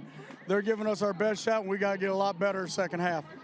Uncharacteristic performance by your quarterback. What do you need to see to clean up? We'll just get better. He's made some mistakes tonight, and he'll do a lot better in the second half. All right, Coach, thanks for your time. Guys. 7-0 here. We've got a close one, a rivalry matchup on your Friday night. Stay with us. More to come in our halftime.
Throughout the 2022 Carolina Classic Fair Friday Night Rivals season, Bojangles will recognize an exceptional senior student athlete from each participating school with a plaque presentation prior to each game. This week's Bojangles Scholar athletes are from Glenn High School, Tyson Worthy. Glenn High School's Tyson Worthy is the captain of the football team and runs varsity track. He's on the National Honor Society, was a junior marshal, and currently holds a 4.313 GPA. To serve his community, Tyson volunteers his time at JDL Fast Track, participates in local food and clothing drives, and participates in his church community service. And from East Forsyth High School, Matt Joins. East Forsyth's Matt Joins is an all-conference football and basketball player. He's on the National Honor Society, a Crosby Scholar, and a YMCA Black Achiever. Matt volunteers with HOP food trucks to feed the homeless and with reading buddies at Cash Elementary. He currently holds a 3.917 GPA and is committed to play at Army West Point next year. Tyson, Matthew, and other nominated students are also eligible to win a $5,000 scholarship to be presented at the end of the season, courtesy of Bojangles. Bojangles proudly gives back to our community and is honored to be the sponsor of the Friday Night Rivals Scholar Athlete Award. Well, congratulations to our Bojangles Scholar athletes. We're here in Kernersville. It's the battle for Kernersville. Rebecca Fiorentino joined now with the Glenn High School principal, Dr. Scott Munsey. And what an event this is tonight on Friday Night Rivals. What does this rivalry mean for this community, for K Vegas? Oh, it's always a big event. I think it's something that's special that the town can share. I think it's a great opportunity to know that we have two crosstown rivals, really only just a few miles apart, but have always been just a big, big event, something that the town always rallies around, something that you talk about. It's one of those things that, you know, it's a 365 kind of thing, and, you know, whoever wins, you get to rub it in for a whole year until the next event, so it's awesome. It's great. Well, today is also senior night for a lot of your student athletes, including the band members and the cheerleaders. Student athletes here at Glenn, talk to us about what that means for your school. I think it's always important to emphasize the student athlete and what that means, you know, and that's something to appreciate for these students, because they not only have to be the group that represents who the school is on a day-to-day basis, but they have a lot going on. I mean, you know, you're hearing the band in the background now. That takes a lot of effort and a lot of time, right? Our athletes on the field, they spend a lot of time in practice, and I think that's something that's amazing for them to spend that. Plus, they have to worry about their academics because they are still a student athlete first, and that's the thing that we want to emphasize at Glenn. So. And finally, for you, a must-win here. How this season has been going for you guys, but how this town kind of rallies around Glenn. Oh yeah, it's awesome. I think, you know, for us, the season hasn't turned out like we wanted it to. But, you know, for us, if we can win this, we can turn this around, we can get this game, get the next game. Might have a chance, you never know, but it's going to be awesome. So we're hoping, with the score as it is now, we definitely have a whole half to make up. We're excited about it. So. Well, that's Dr. Scott Munsey. Thank you so much for your time. We appreciate it. Absolutely. Thank you. Appreciate you guys being out here. On the other side, we'll hear from Rusty Hall, the principal for East Forsyth. Stay with us. We're back after the break.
Welcome back to the NCDHHS Halftime Report. We're in K Vegas, the battle for Kernersville, where all records thrown out the window when these two schools play each other, Glenn and East Forsyth. I'm Rebecca Fiorentino, now joined with the principal for East Forsyth, Rusty Hall. And having this rivalry between Glenn and East Forsyth right here in Kernersville, what value does that bring to this town?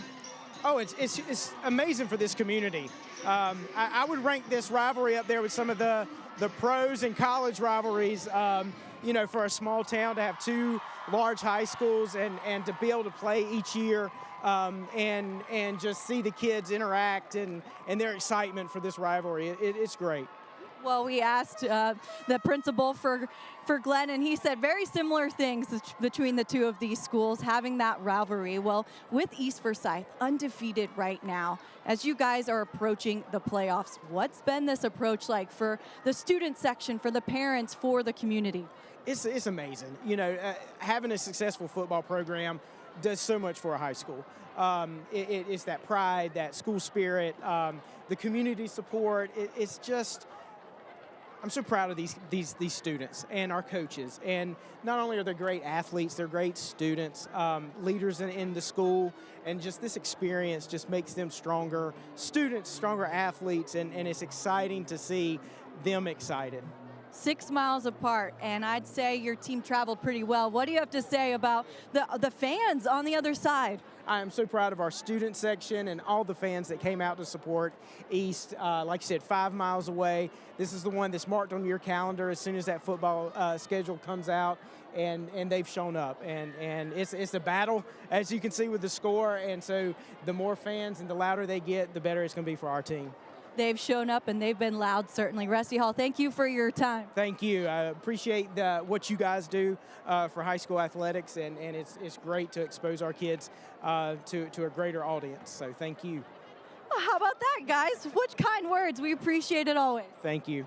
Thank you, guys. Well, when we come back, next up is the My Spot Medical Timeout, your spot for COVID-19 protection from our halftime sponsor, NCDHHS. Here we go.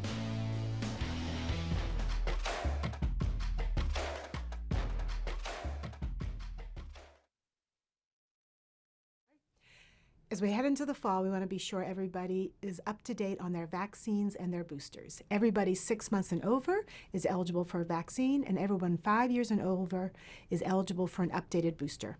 Also want to be sure people have ready availability of tests, and if they're high risk, make sure they know how to access treatment if they test positive.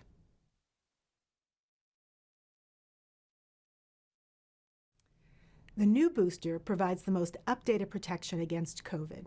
It has elements of the original COVID virus, but also the Omicron strain, which is the most popular circulating variant right now. So it provides the most up-to-date protection for people as we head into the fall and winter.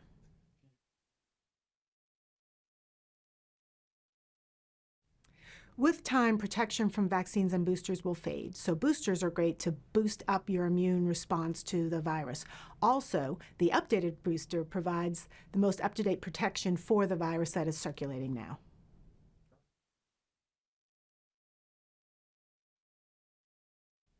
If you have COVID-19, you want to be sure that you have recovered from that infection, so you're not actively sick, or it's been at least 5 days since you've tested positive. Then you're eligible for getting the vaccine or the booster. However, you do have pretty good protection for about 90 days after your infection, so some people might want to wait a little bit and get that vaccine just a little bit after. But you can go ahead and get it as soon as you're recovered, or at least 5 days since your infection.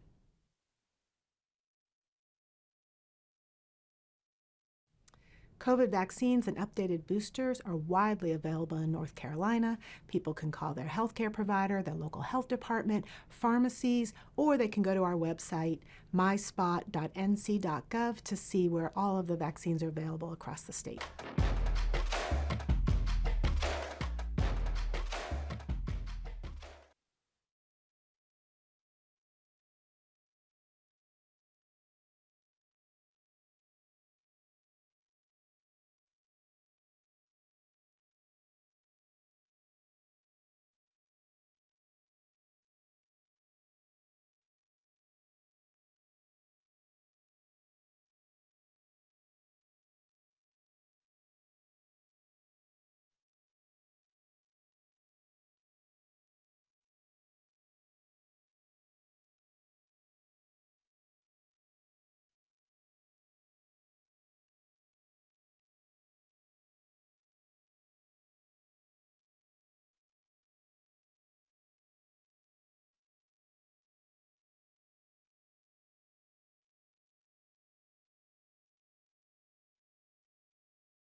Welcome back to Glenn High School, home of the Bobcats. They trail East Forsyth 6-0 after the first half of play. Well, let's take a moment to talk about what's upcoming with our naming rights sponsor, the Winston-Salem Fairgrounds. There's something strange brewing in Salem. All month, the Winston-Salem Fairgrounds is hosting Salem's Lot, the only haunted village in Winston-Salem, and the premier walkthrough haunted village attraction in North Carolina. The season started last night and will run through October 31st. Salem's Lot is in Yesterday Village at the fairgrounds and is open from 8 p.m. to 11 p.m. on weekdays and 8 p.m. to 12 a.m. on weekends. Rain or shine, come check it out. For more information and tickets, visit WSFairgrounds.com. Now we'll send it to the booth for first half highlights and stats. Rebecca, this thing's scaring me a little bit. This is a heck of a haunted house. You know, I tell you what, because that's a great show itself. Will, with all due respect to our sponsors, absolutely not. Well, because you're afraid of it. Yes. It's good. You're just too scared. You know what the crazy thing is? I'm probably bigger than most people that are ever going to work there, but I'd just rather not do that. Oh, let's focus on the numbers that aren't LBs, and we'll focus on yards in this first half, because neither team's had a lot of points so far. And Mark, we told you coming in East Forsyth, they score 40 points a game, highest scoring team in the state. Well, that's not the story tonight, because Jalen Rayner has tried to make things happen, but he's gone nowhere. It's been just self-inflicted wounds has been the name of the game for East Forsyth here tonight, whether it's been penalties and 2 costly interceptions, something we have not seen at all this year from this offense. It's just been one thing after another that have continued to pile on top of each other. And that's what's resulted in the 6 points in the first half. 1 of 2 interceptions for Rayner. He entered this game with 0 picks. But I tell you what, this is a... Let's go down to Rebecca Fiorentino with Glenn, because they've had a nice first half. Rebecca? Thanks so much, guys. Well, Coach, we know coming into this, East is the highest scoring team in North Carolina. You've held them to 6 points here in the first half. What have you liked out of your defense? I mean, our defense has played the same way all year. They're relentless. They're not going to give up. Our backs was against the wall a couple times, and they came out with 0 points. Now we just gotta capitalize on the offensive side of the ball. They're too good of a defense for us to get positive gains and then get negated by penalties. But we're right there. We're a couple plays away from breaking that thing. I told the defense, keep playing like you're playing. Offense, we're going to end up breaking one. And how about your quarterback, Mario McClure? What's your assessment of his play so far? I mean, he got the jitters out early. But, I mean, he's a junior.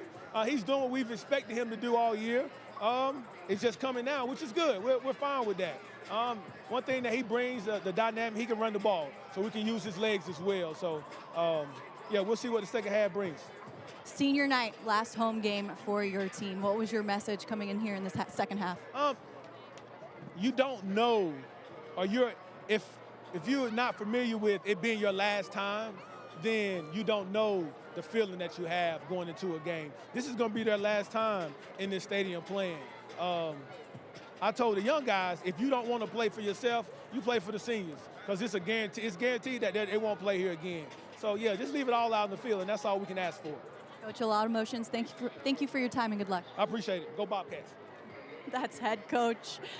We've got our head coach. Well, coming up, we've got our second half of play. Stay with us. It's 6-0 East Forsyth. Plenty more to come. Plenty action from Kernersville. K-Vegas, baby.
gearing up for the start of the second half. And mark the story of these two teams.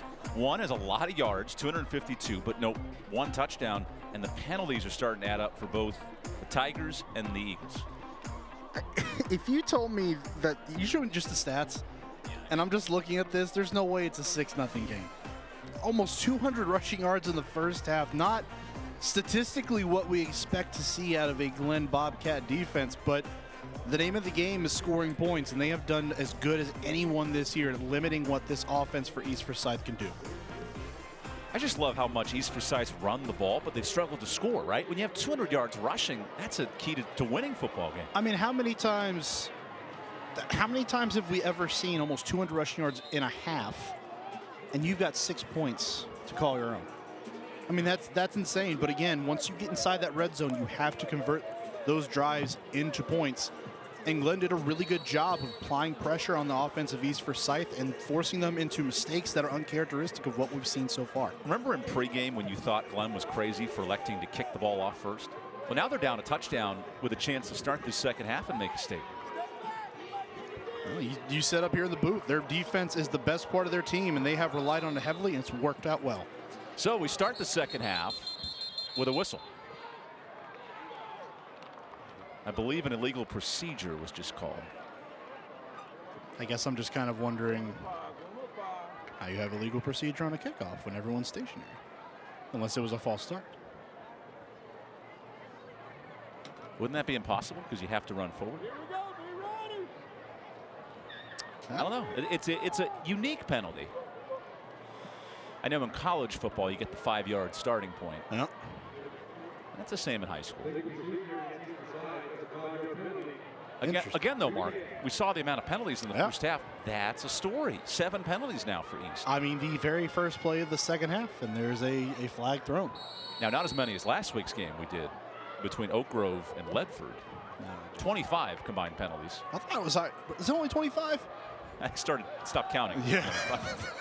I hit my quota for the night. That's the 25th, and that's the 25th. The Battle of Kernersville begins in the second half with a squib kick.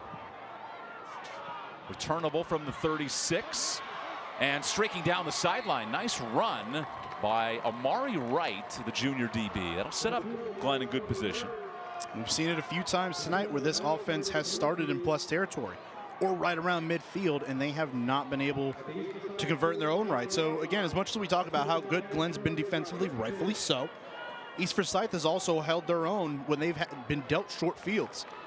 Mario McClure remains in this football game as the starter, and it's worth noting Tyson Worthy, the typical backup quarterback, he has a collarbone injury suffered just 2 weeks ago, so he will not be back. It's McClure all the way here in half number 2. Adam Alexander joins him in the backfield on first down.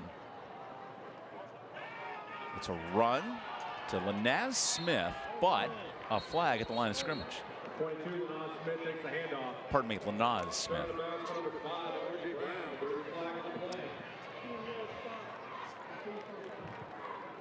And that will be our 14th penalty of the night. When do you stop counting tonight? I'm going to cap the quota at 14. Okay. Hoping we don't have a 15. But it does happen. I do wonder, though, Mark, Glenn needs a win to keep their playoff hopes alive. How costly are these penalties? Super costly, and we touched on it a little bit in the first half, of the fact that this offense in particular is not built to come back from these long distances. So they've got to stay on time with what they're doing and on schedule. Smith on 1st and 20. He'll get most of the penalty yardage back. But this is the first carry for Lanaz Smith. Typically, Brandon Sutton's been pounding the rock, but only 21 yards rushing. And on 6 carries. And that's the thing that this defense has done. They've taken away the running attack, and that's exactly what this offense prides itself on. They've put this game squarely on the shoulders of the quarterback position. Mario McClure has to be exceptional here in the second half to open up this defense more and allow these running backs to find lanes when they get the ball. Second and a long 18 to open the second half. Play action, pressure, lobs, nearly picked. A lot happened on that play, intending for Kamari Shell.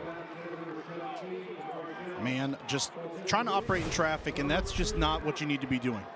I mean, you cannot make that throw under duress like that because you are throwing it where there is a flock of Eagles sitting and waiting on that football. Lucky that one wasn't tipped and intercepted. The 2 interceptions for East Forsyth offensively have been costly. That would have been big on defense for D coordinator Aaron Beal in his 6th year. 3rd and 18. That's short of the sticks and dropped, intended for Jalen Caldwell. So with great field position, leads to another punt. Same story that we saw in the first half, right? Just not able to convert those opportunities into points. And that one was incomplete out to the far side. Still would have come up well short of the first down, of course, but our officials are confirming the call was incomplete. So they're resetting where the ball should be, but then the chain gain removes, and well, you know, you get it all figured out. It's okay. It's just what, week 10 on the high school circuit. We're all just still trying to get acclimated a little bit. Technically week 9 because of the week 0. Well, there's our weeks. It's the 10th week, but you're right. 7th punt for Glenn tonight, but a whistle. That's the 14th penalty. It's offside on the defense, so it becomes 4th and 13.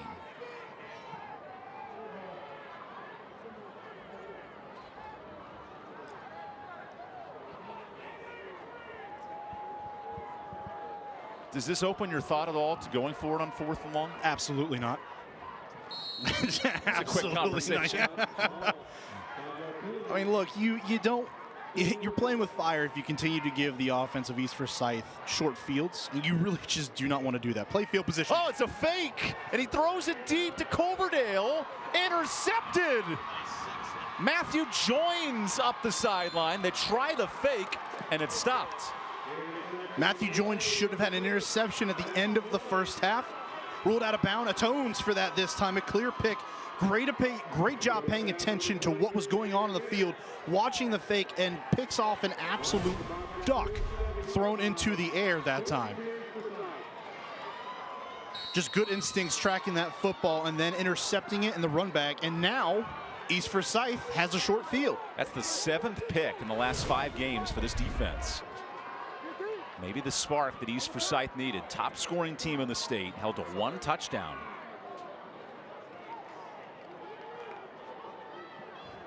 Jalen Rayner keeps, gets the first down. And Rayner, he's been on the ground tonight. 150 yards rushing in this football game. And only 6 points. And hopefully this is the drive that they kind of wake up and they flip the script and they find that consistency that they've had all year long. This is a good start to it. Good motion, pulling Lyman and Connor as well that time, clearing out the side, opening up a nice lane. Rayner escapes. Has the completion. Nice catch. So that's Sean Brown, his 3rd catch of the night. See the tempo starting to pick up a little bit too here. Caught me talking a little bit too long. And another play right there. A long throw out to the sideline, but a good throw, on point, on target to Brown. Todd Willard wants this offense to snap the ball every 15 seconds. That's the goal for East Forsyth. And after a Crescent Ford first down, Dixon back on the ground. And Dozier breaks the tackle. He spins inside the 10. So 1st and goal after the touchdown saving tackle by Garyon Green. So another nice run, and they seem to be back on time now. But here's the thing, they've gotten inside the red zone. This was where they struggled in the first half, not able to convert those opportunities. 2 turnovers in the red zone tonight for East Forsyth, and 1 touchdown by Alexander. Jalen Rayner Alexander entered this game 42 touchdowns to 0 picks. He has 2 turnovers tonight. 1 for 3 in the red zone. That 1 touchdown by Rayner on the run. Where he did everything to navigate that 5-yard run. 1st and goal with a low snap. That changes the play. And Rayner throws it, nearly caught by his tight end, Connor. And Xavier Crawford at the center position. He has struggled tonight with those snaps. I mean, they've been low consistently here tonight. And we kind of talked about it at the half. Maybe that's part of the reason that the timing is being thrown off in this offense. Look here, down at the feet. And really actually crawled back to Rayner that time. You've got to get that snap up. Because before you block anyone, the play has to happen with the football in the quarterback's hands. Sophomore center struggling for this offense.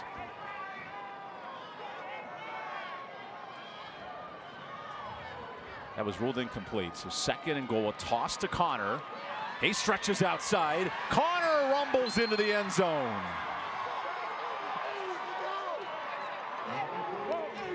That is a completion, a Riddle tractor touchdown. He tossed it to his tight end and scores from 10 yards. That's an easy way to get a touchdown pass, right? And a touchdown reception. Connor, so versatile when he gets the football in his hands.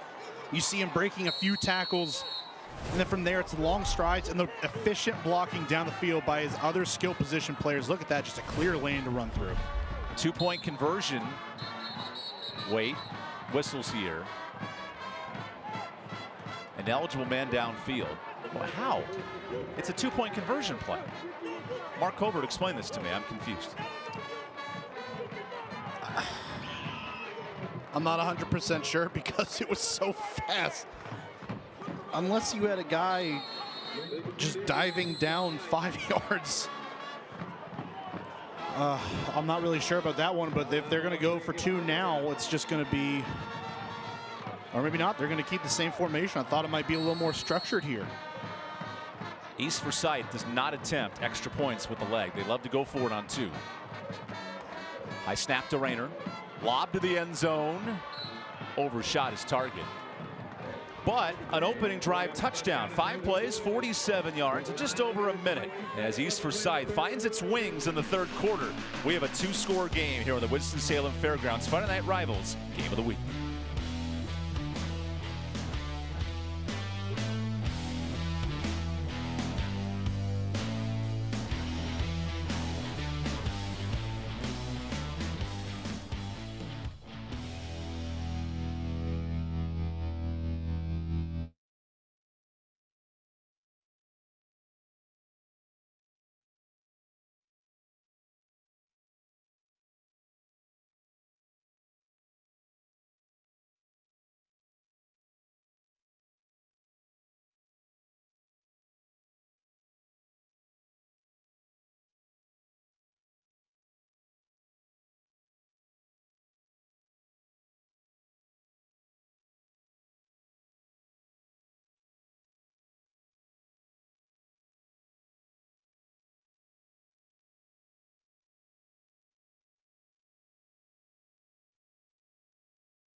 Let's recognize tonight's Scream Dreams fan of the game. There's a new haunt in town. Scream Dreams is the Triad's only world-class indoor haunted attraction. It certainly scares Mark Covert, and so do these home fans trying to bring life to the Glen Bobcats. I guess I'm just trying to figure out how the person dressed as a traffic cone isn't the fan of the game. Look at them. They're all dressed up in highway patrol gear. Look at that. You got the cone, like you mentioned. That thing's like $15, but it's worth it. We got the senior court. The Bobcat faithful, 21 seniors along with the cheerleaders, the dance team, and head coach's daughter as well. That was really neat, seeing pregame. Antoine Stevenson, his daughter, finishing up her high school career this year. And we asked him, he said, well, where's Shari going to go to college? And he said, trust me, we have plenty of visits to go. We will figure that out in the next 6 months.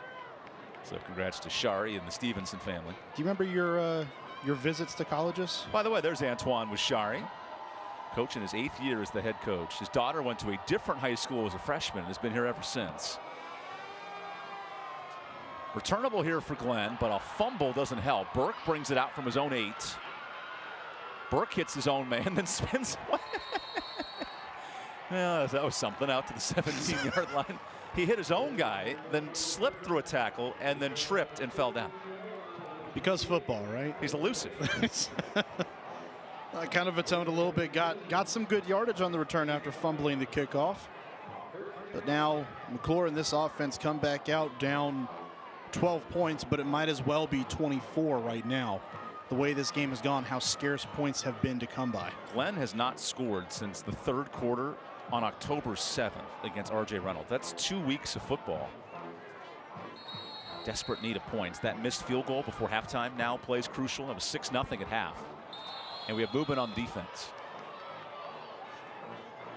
Keenan Hatcher got his hand caught in a cookie jar.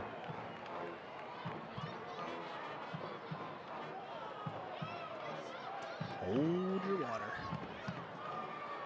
Just got to hold your water, not get too antsy along that defensive line. Which is neat because the expression in this town is deep water for Glenn. And then for East Forsyth, it's shallow water. So some degree of water is on the line tonight. in the Kernersville Cup. Here's a toss play and a nice run. Coverdale breaks the tackle. He gets 3 yards. So 2nd and short. It's a nice play by Gay out on the edge that time. Missed the tackle initially, but keeps his wits about him, keeps his balance, continues to pursue the football, and was able to cut down Coverdale after the play. So good recovery that time by Nigel Gay. Coverdale, a former cornerback and safety for this team, led the squad in picks, moves to offense as a senior. And on 2nd down, a toss to Coverdale. AJ gets a block, and he has the 1st down, stretching that football out to the 33. Coverdale's been making some plays here tonight, hasn't he? We've seen a couple of screens that he's done well on, now runs. Well, after that run, though, after the crescent forward 1st down, Coverdale a bit slow to get up. We saw him at the end stretch his arm out, and sometimes you wonder, you put that shoulder in an awkward spot. Ooh. It's not the way I would have gotten him back to his feet, but he looks to be okay. If we just saw, well, I don't want to speculate. That's a football player right there. Let's just leave it at that. Are you saying he popped his shoulder back in? I don't want to speculate, but it kind of seemed like that's what just happened. That is a football player right there. That's AJ a senior Coverdale, who knows it's his final home game and doesn't want to leave the field. The playoff game if they make the playoffs. Okay, watch this. Just kind of yank it in one direction, and oh, there's the haunted house for you. As the quarterback McClure is sacked immediately, and there's a haunted house in the backfield. 3 men to bring him down. Somebody's seeing nightmares right now. That's Nate Martin on the sack. Dressed in white, might be seeing some ghosts here as the 2nd half starts to wind down. Okay, enough of the Halloween puns, but I get what you're saying. What's next week? But that's pressure right there. Immediate pressure. There we go. Okay. 2nd and long. McClure missed his open target. That would have been a 1st down. Did the receiver, he just didn't notice the quarterback there, right? He didn't turn his head around, and he's got to be there. And really, maybe the pass was a little bit too far inside. We're going to get a good look at it here. Yeah, I don't know. Maybe a little bit on both parties that time, but that's Hokaina Rigo, the open receiver. But he's got a one-on-one matchup if he catches that ball with joints. And from there, you win that matchup, you get past him. You just never know. 3rd and 14. McClure thought about the screen, and he's dropped. Nick Martin, the twin brother, comes in for the sack. There he is. Been waiting to call his name all night long. It's been a quiet night for Nick Martin, but finally gets home on a sack. We expect that from him. Such a hard worker, one of those guys that's just a football player, a football savant, likes to study the game, play after it. This is the 10th sack of the year for Nick. I mean, just look at him drive into the backfield that time. Tyshawn Holland had nowhere to go. Nick Martin is 6 sacks shy of the state lead. That's Zarion Bass at Chambers High School down in the Charlotte area. Really good pass rusher, and Martin's right up there with him. Here's a delayed punt. The last punt went 45 yards. This punt might go farther as it rolls 47 yards by my mental math there real quick. Remind you, coming up tonight in the 4th quarter, stay tuned for who's tonight's Winston-Salem Fairgrounds Player of the Game. Winston-Salem Fairgrounds, Winston-Salem's home for entertainment. And then coming up in the 4th quarter here at Glenn High School, we'll have tonight's Roan Law Play of the Game. Roan Law fights and has the results to prove it. Big fan of Roan Law, personally. Yeah? Yeah. They've been great to me over the years. Have they? Here at the home of the Bobcats. Here's a 1st down rush for Dozier. And the running game for East Forsyth, it's been quarterback heavy. How do they get the running backs involved on the ground? Well, it may start to happen now because you've seen the opposite offense sort of open up a little bit, if I can even get the sense out of my mouth properly. But really, it's just been about keeping the ball on the ground with Rayner and allowing him to expand on that. Once the defense locks in on him, he's able to hand that ball off and give it to other guys. Rayner keeps. Might have made the wrong decision as he's piled back. Just Sean Hardy in on the tackle. Plenty others there. And we've noted multiple times Rayner's ability to juke and make men miss. That time he had no chance. But you know, sometimes there's nights where you've got to just give it to your best player and say, hey, go ahead and go get it for me. Because there are nights where you go up against a defense like Glenn, where they're tough, they're physical, they are aggressive. They will be in your face all night long. This is the Kyler Murray factor. Can the quarterback Rayner make things happen when plays are breaking down? Absolutely. On 3rd and 7, Rayner runs up the middle. There you go. First down, Rayner. Nearing Glenn territory, and he stiff arms a man out of bounds at the 45. So that 19-yard run is exactly what we talked about. And saw it right away up here in the booth. The whole left side of the field was wide open. So if Rayner was able to get back across the field somehow, he had room to work with. This time, good recognition, good job by his offensive line, washing some of those defensive linemen down and allowing Rayner to get upfield in a hurry. Low snap on first down. And a completion. Ronnie Christian, who's dropped 2 balls tonight, makes his first catch. See him actually secure that one a little bit extra. Before he turned upfield, make sure you catch that football. Get those secure, give me yards first. And then from there, fight for those extra yards. But you got to catch the football first. Good concentration by Ronnie Christian and a good comeback. 17th catch for Christian. He had a touchdown last week, a 50-yard bomb. Now in the intermediate game on 2nd and 6, Rayner throws outside to Brown. And he's body slammed. This defense for Glenn, they're covering the field all 53 yards really well. Well, Brown turned back to the inside that time thinking he may have had a lane there, but give it to Gaddy. Able to get inside and make contact while he was still spinning, him being Brown, of course, and make that contact in the backfield. All the receivers in the world on the field for East Forsyth. They've combined for 42 touchdowns via the air. What an offense. Tonight, though, just 2 scores.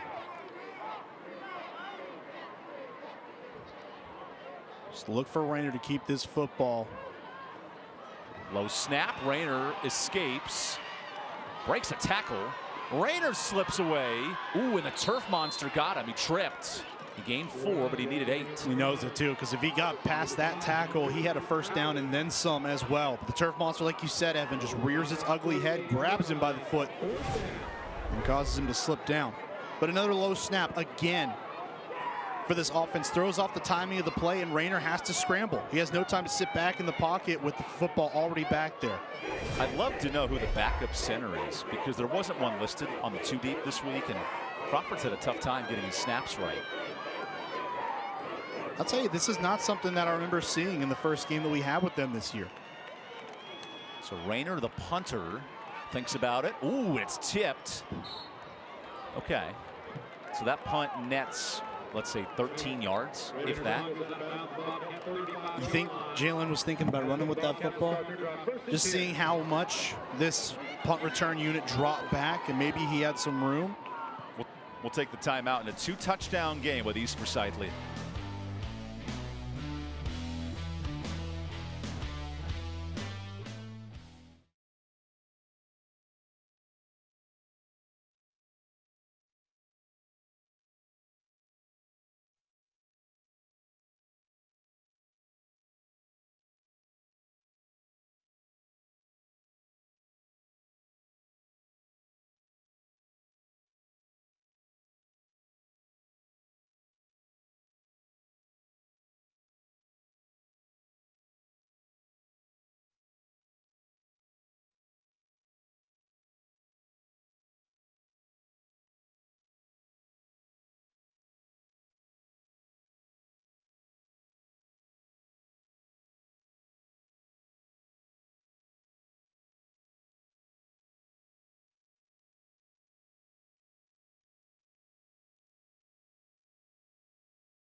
.344 left to play here in the 3rd quarter. East Forsyth over Glenn 12-0. Well, in my hand right here is game notes. And you might be thinking, game notes, what's so special about these game notes? Well, let me tell you, we don't see this very often in high school sports. And the fact that these game notes are here are incredible. The story behind it is back in the day, head coach Todd Willert during home games was never on the field during certain parts of warm-ups because he was the DJ running the music, as we see that play here by Glenn.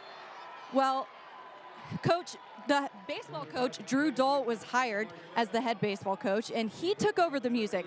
Now, not only is he the DJ, but he's also apparently the Game Notes SID guy, too. Coach Willard told us it's next level, man, but that's what makes East so special. Everyone supports each other. Guys? I know we appreciated the Game Notes, so thank you to those putting them together. Yeah. Noting the top scoring team in the state, East Forsyth, held to 2 touchdowns. And now Glenn back offensively. McClure tosses it out to his lead tailback Sutton, who actually makes something out of not much before Christian Tyson brings him down. Sets up 3rd and long. Just have not seen enough of Brandon Sutton tonight. Limited opportunities, and maybe credit that to what East Forsyth is doing. Stacking the box, stopping the run, and putting this game on McClure's shoulders. Just have not seen very much out of Sutton, even in the passing game, where you may want to get him involved. 3rd and 7. High snap. McClure hangs on. Now scrambles. McClure runs for it. Stumbling for the first down. We have seen excellent quarterbacks work on scramble plays tonight. Well, East has the low snap issues, and that time it was a high snap issue for Glenn, but McClure composes himself, catches the football, and then has the awareness to tuck it and run and then finish physically. Look at this, just steps up in the pocket, takes off running. It wasn't pretty by any means necessary, but got the first down. 1st and 10. There's a screen to Burke.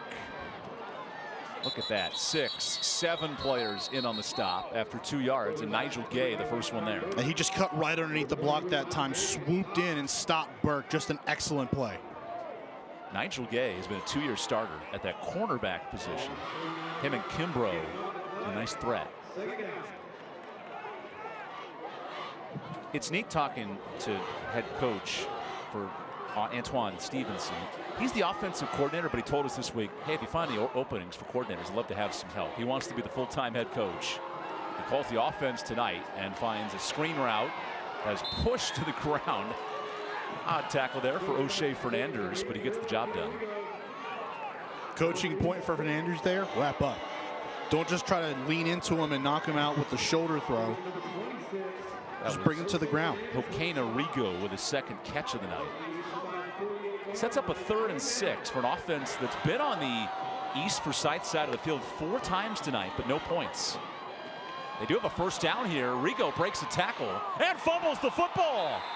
Scooped up by Fernandez, and East Forsyth gets a turnover. Just when it looks like the offense might finally get something going, have a game plan and something against this defense of East Forsyth, you turn the football over. Right there, they finally get this defense back on its heels a little bit, taking those short throws underneath, and then puts the football on the ground. Excellent job by this East Forsyth defense to punch the football out and then recover to complete the turnover. 2nd turnover forced tonight by East Forsyth. We've been waiting for this dynamic offense to break out. Final minute of this 3rd quarter for Jalen Rayner, who has really developed this year, calling out his own on offense as that low snap results in a sack. East Forsyth has to fix those issues. And it's been low the entire night. And that just might be a byproduct of moving too fast with the football, trying to get out there and block. I know Crawford wants to hit somebody in a Glenn jersey, but you've got to get that snap back there first. And he's trying to block the 6'1", 305-pound Josh Nolan. And maybe that's affecting it. Better snap this time. Rayner slings it over the middle, and it's dropped. Joshua Alston couldn't hang on. Stay tuned. In the 4th quarter, we'll have our West Rock scoring summary, which could have been that play if he caught it.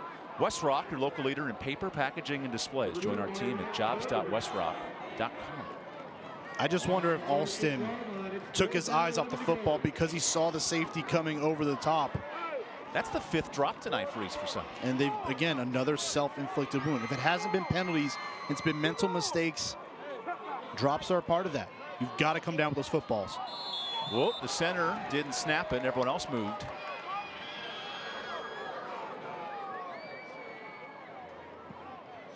Illegal shift on the offense. You can call that on about 6 guys.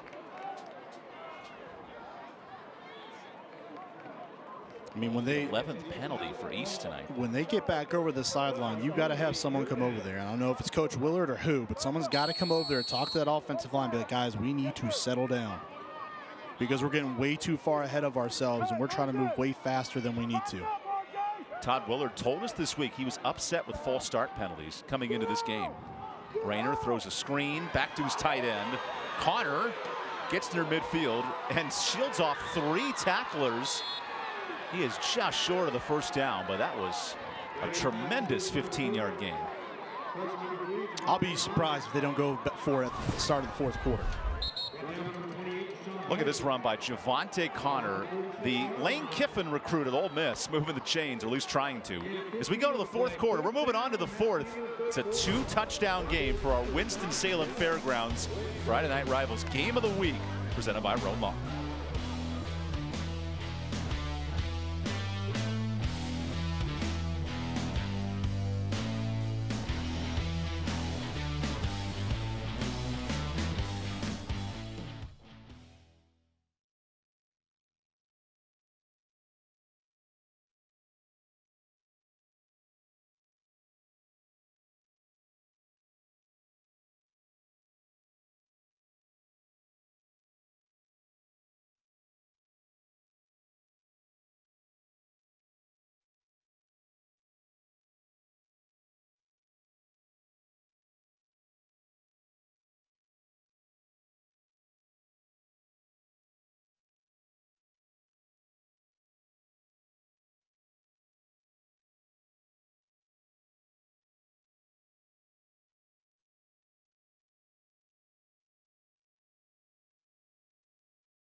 Welcome back to the start of the fourth quarter. We would be remiss if we did not mention Perry Pearson. He was the standard of football at East Forsyth, so much so they named the field after him.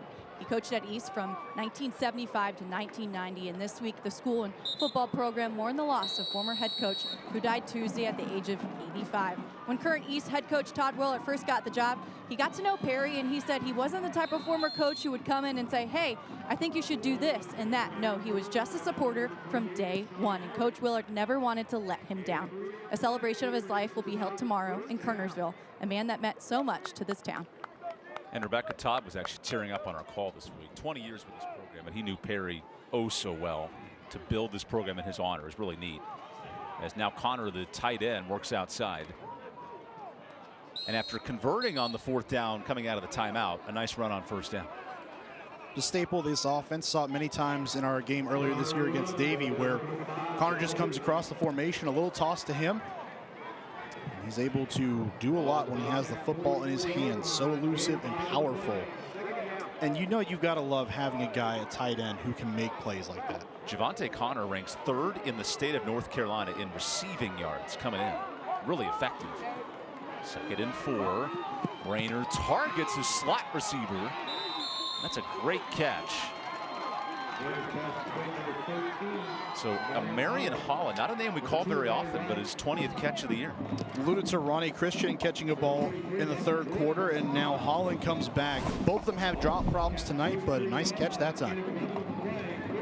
East Forsyth runs this no-huddle offense. Rayner keeps it, breaks the tackle, shimmies another, and he has the first down.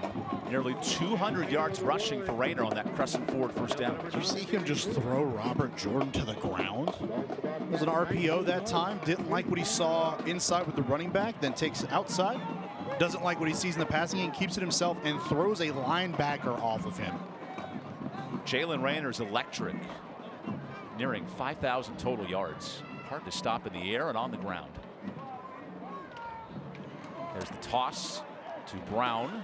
Cuts back inside. Brown runs away to the 5, and he's in. But wait, there's a flag. Probably going to call it a hold. Oh, that was such a good touchdown call, too. We'll have to run it back on the next play. Taking inside the curtain here. Another penalty. 12 on East Forsyth. And another touchdown that they've had called back this year as well. Todd Willard will not like watching the tape tomorrow morning. The amount of penalties and detrimental ones like this. On scores, no less. Brown, all the effort, good blocking to the outside. I don't know where the hold is. That's just a man driving his defender, right? Nonetheless, 1st and 20 for East Forsyth. Rayner throws behind his receiver Connor. That's on the quarterback that time. That was like an extreme back shoulder throw. You're expecting your tight end on the perimeter to go back and make that catch. When you look at the angle, that's... I think that's just a little bit of miscommunication maybe as well. It almost kind of seemed like Rayner thought that Connor was going to be doing an out route towards the sideline instead of going upfield further.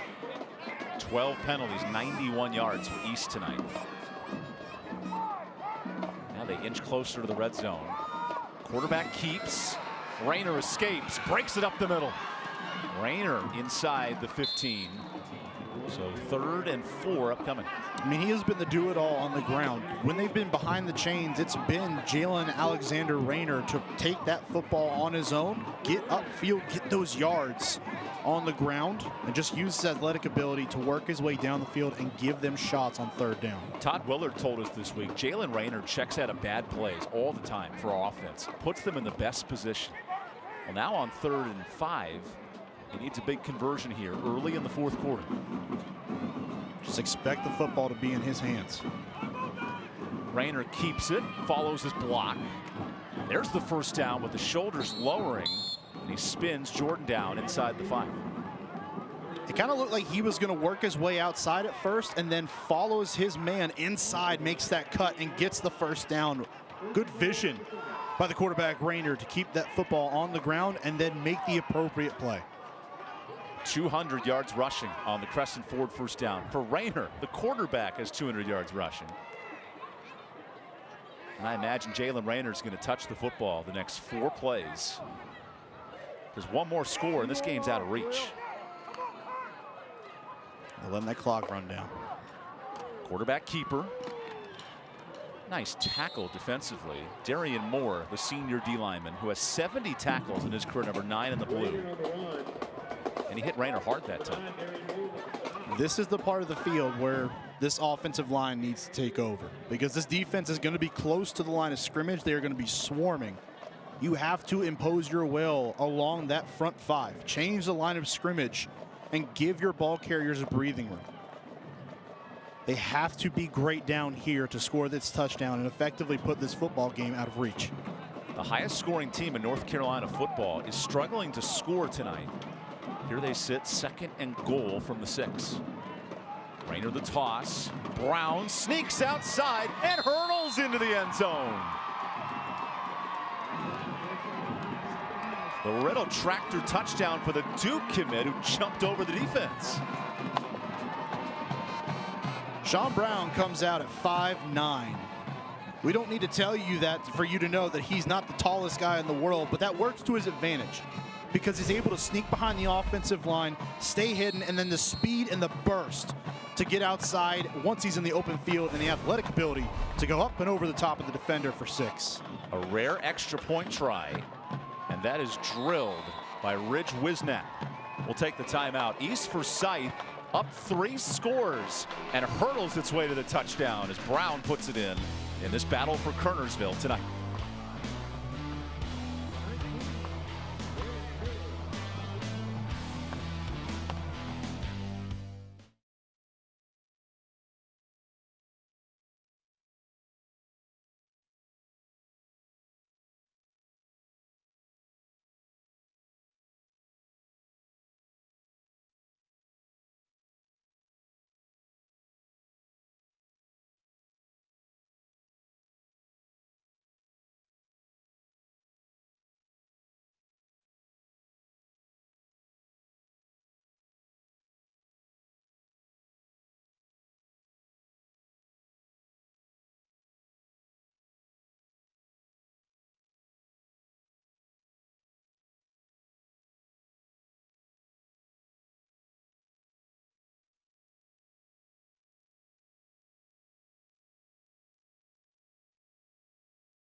Closed captioning for tonight's game is being brought to you by Caring Hands. Caring Hands Home Health.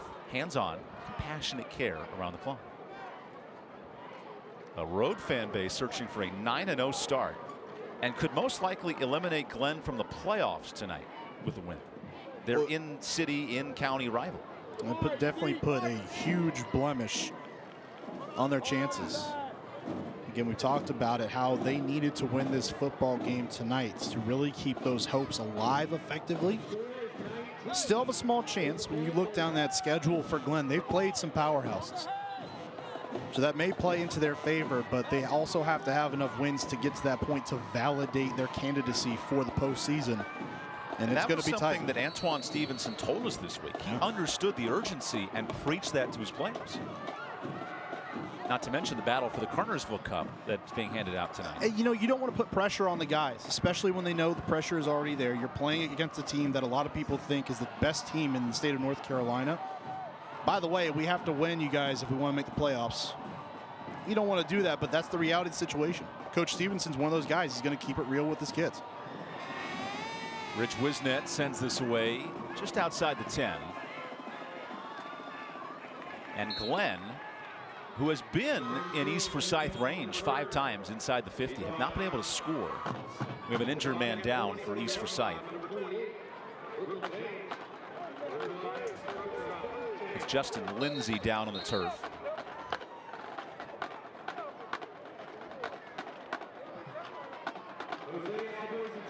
Glenn has to score in this drive. That's probably the most obvious statement we could possibly make right now, but they have to score on this drive to stay in this football game. Because without that, the way that East Forsyth, they've looked much better here in the second half offensively. They seem to have figured out some things at halftime, made the appropriate adjustments against this Glenn defense. Because, Mark, this is 8 straight quarters that Glenn has not scored. It's hard to win football games when you're chasing points every time you play. Well, and again, this team historically, especially under Coach Stevenson, they're known hard-nosed defense and running the football at will. And that's what they do. And having quarterback play that when called upon can complete passes, is consistent with doing that, and is playing good complementary football. And this year it just has not been the case for the most part, especially when you talk about the offense.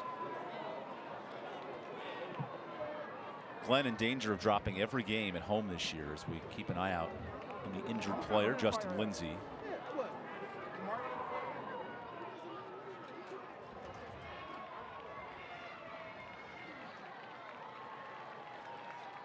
Hope the best for Justin tonight.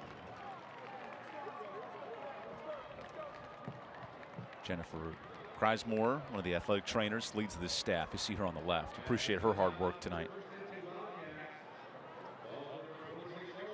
Always appreciate the fine athletic trainers that are always out at these games, helping these student athletes with whatever ails them. October ends the month of National Athletic Training Month, and it's worth noting what all of these athletic trainers around the country do. They're so valuable as we have a penalty here. And that's a tough job. I don't think people realize. You see the false start there, but I don't think people realize how tough of a job that is. I mean, all the things that you have to do just to get to the point where you're able to be here on a Friday night. 8th penalty for Glenn tonight. McClure spins off a tackle, and that was before the ball even got to him. How did that D lineman get back there so fast? Sure, that was Keenan Hatcher shooting through that offensive line like he was shot out of a cannon. I mean, Keenan got there before the quarterback had the ball. Should have just taken the snap. Give credit to McClure there to avoid the sack, and then he ends up losing 7.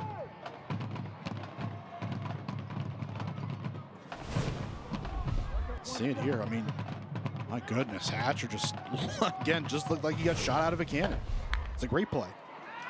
More pressure, and McClure finds out Rigo.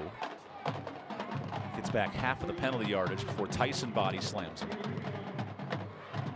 That short passing game seemed like it was working on the last drive before the turnover. Glenn needs some urgency. You're down 3 scores with 6 minutes left. You got to hurry up. And you got those 3 timeouts, of course, but that's only going to do so much. You've got to start working your way down the field. We saw some early shots in the game.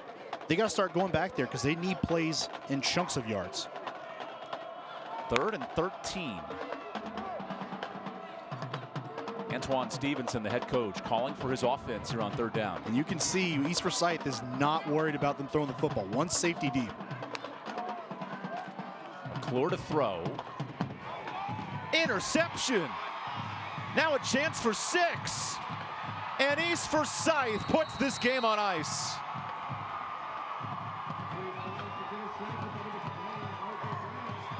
That's a Riddle tractor touchdown. Pick 6 for R.J. Brown. He tackles, he gets in the backfield, he recognizes plays, and that time reads it perfectly. The pressure for East Forsyth gets home, affects the throw. And R.J. Brown corrals that interception, and the brilliant run back by the senior. So instinctive with the football in the air. Makes a play and finishes off with a pick 6. 2 interceptions tonight for East Forsyth, but none bigger than that play from the senior captain. I mean, just capitalize, right place, right time, read everything well, read where McClure was going with that football. The pressure gets home, affects the throw. Brown's able to pick it off, and then the speed and the awareness once he becomes a ball carrier to score. That's a Riddle tractor touchdown. Riddle tractor making tall grass short. And here's the other part of this equation. The offense is so dynamic, and it's been slow tonight, but this defense has played in an elevated level. No points on the board, and now another turnover. That extra point is good. So a 26-0 start for the top scoring team in North Carolina. We'll take our final timeout. 6 minutes to play. East Forsyth is 6 minutes away from earning a share of a league title. We'll watch them secure when we come back.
Welcome back to Glenn High School here in Kernersville. The battle for Kernersville has gone all one-sided tonight. East Forsyth searching for their 3rd straight win in this rivalry matchup. And tonight, Mark, with a victory, they secure a league title.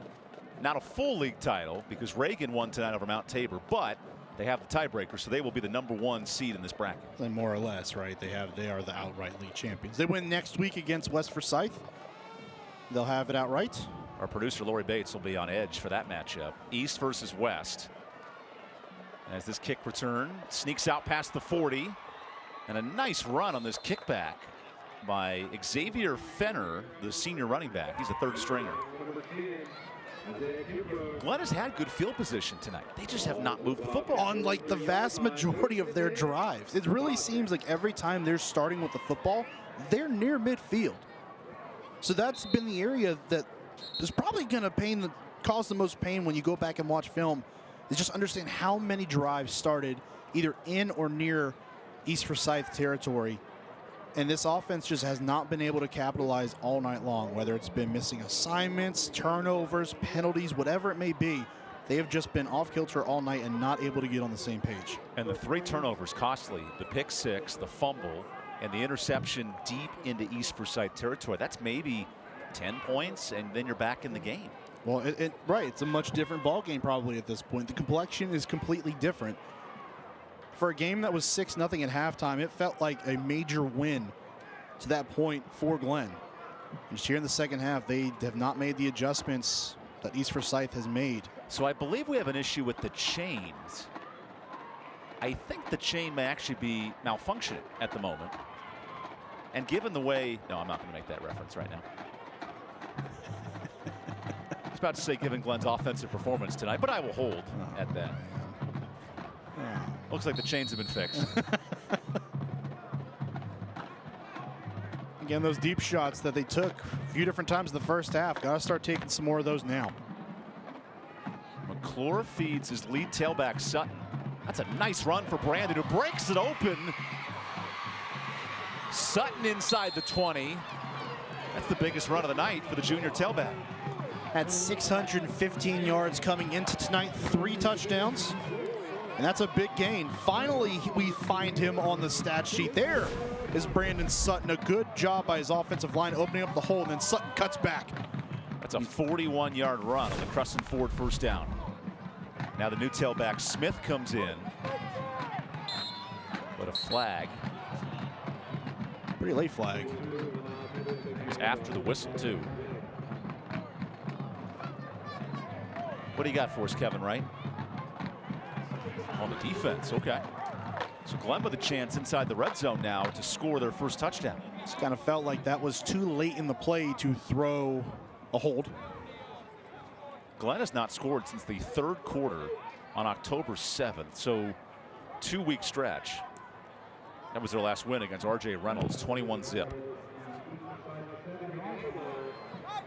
And that center, Chris Shoemaker, his helmet has seen some things tonight against this defense. I think it's seen some things all year long. Physical mindset, offensive line that likes to get after it. Smith on the carry is immediately dragged down, and whistles hold us up. So a loss of a couple on that run. Good push by that defensive front of the Eagles, getting back there, changing the line of scrimmage and pushing that offensive line back. East Forsyth has held 5 opponents under 10 points and searching for its 3rd straight shutout. Because we talk about Jalen Rayner all night, but this defense is really good too. No, they're spectacular. There are athletes all over the field and guys who understand the game of football. And R.J. Brown gets them all set up, but these are the guys that might be most important in the playoffs. Incomplete to the end zone for Jalen Caldwell.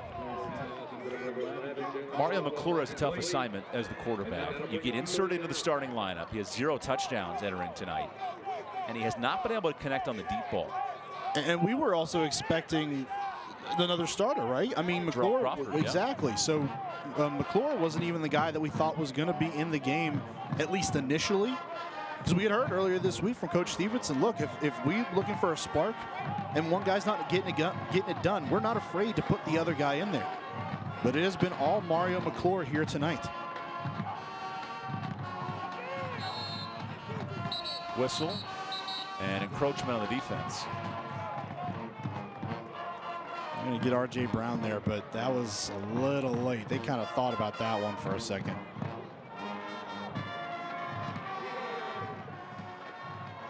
How dangerous is East Forsyth? Can they win a state title with this roster? Absolutely. I think when you look on paper, this is as good a developed, as good or as well coached as any team in the state. But they have to clean up the penalties. Because when you go further down the line, you start playing those great teams, Grimsley here in the area, Hoff, Chambers, and Charlotte, they will take advantage of that. Because R.J. Brown and this defense, they can play. We've seen the top scoring team in the state. And you complement offense and defense, they have a lot of characteristics of a winning team. Well, again, statistically and on paper, they are as good as any team in the state. And they are going to compete with anyone, regardless of who it is, especially if the road to a state championship in the West Division leads through Cartersville in the Nest over there at East Forsyth. I mean, they're going to have a decided advantage at home. Right now in the rankings, it's Huff, East Forsyth, and New Bern, the top 3. Now, New Bern's on the eastern side. So in the West, it's Huff and East battling for that #1 seed, which we'll find out in 2 weeks as McClure throws to the end zone. Whoa, nearly picked. That was O'Shea Fernandez. He almost kicked into himself. He almost kicks that with one hand. Watch this, OBJ. He almost did. Oh, and he bounced it off his helmet. Oh my goodness. Fernandez breaking the pass up with style that time. Excellent play from the safety position. Coach Willard's trying to tell him, hey man, 2 hands on that football if you can. That's the fun conversation, right? Because Fernandez has a fumble recovery tonight. East Forsyth takes over after the stop. Dixon gets a couple of yards. But I'll be interested to see where this East team goes. Because for all intents and purposes, it could very well be a case where everything is going. A team in East Forsyth that got hot in the playoffs and eliminated Glenn last year, winning 3 playoff games. Yep. Our referee's mic is down, Kevin Wright, but it is a penalty on East Forsyth. I guess at that point in time, though, when the playoffs come rolling around here in 2 weeks, you've got to make sure that you're keeping your guys in a week-to-week mindset, because from there it really is week-to-week. I know, again, it's a cliche thing to say where you're saying, oh, 1-0, 1-0 each week. But there, I mean, if you lose, there is no next week. I mean, that's it. You're done.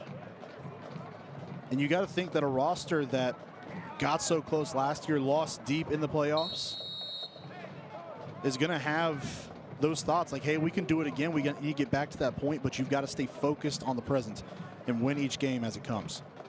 The present's an 8-0 start for East Forsyth, searching for its 3rd straight shutout, which is hard to do at any level of high school football. A team that does have state championship history in 2019 here recently, as Dozier just at the sticks. They give him the first down. And you know, the penalties are fixable. Now, maybe less so now than they were earlier in the year, because at this point your team is what your team is. They are who they are. They are who we thought they were, right, and we let them off the hook. R.I.P. Danny Green. But they can overcome those mistakes. Now, other teams would capitalize on that throughout the state. Can they overcome multiple penalties and mistakes like that? 13 of them tonight. And that's the big question, because you've got to find a way. Coach Willard and his coaching staff have to find a way to get it to a point where you can limit those as much as you can. They're going to happen, and that's any team. But to have so many in a game where it should have been so much cleaner is an issue. That's a swarm defensively, and the big D lineman Josh Nolan brings him down like WWE style. It's Randy Couture jumping on top of him, 305 pounds on the stop. It's one of those tackles you just wish doesn't happen right as a tailback.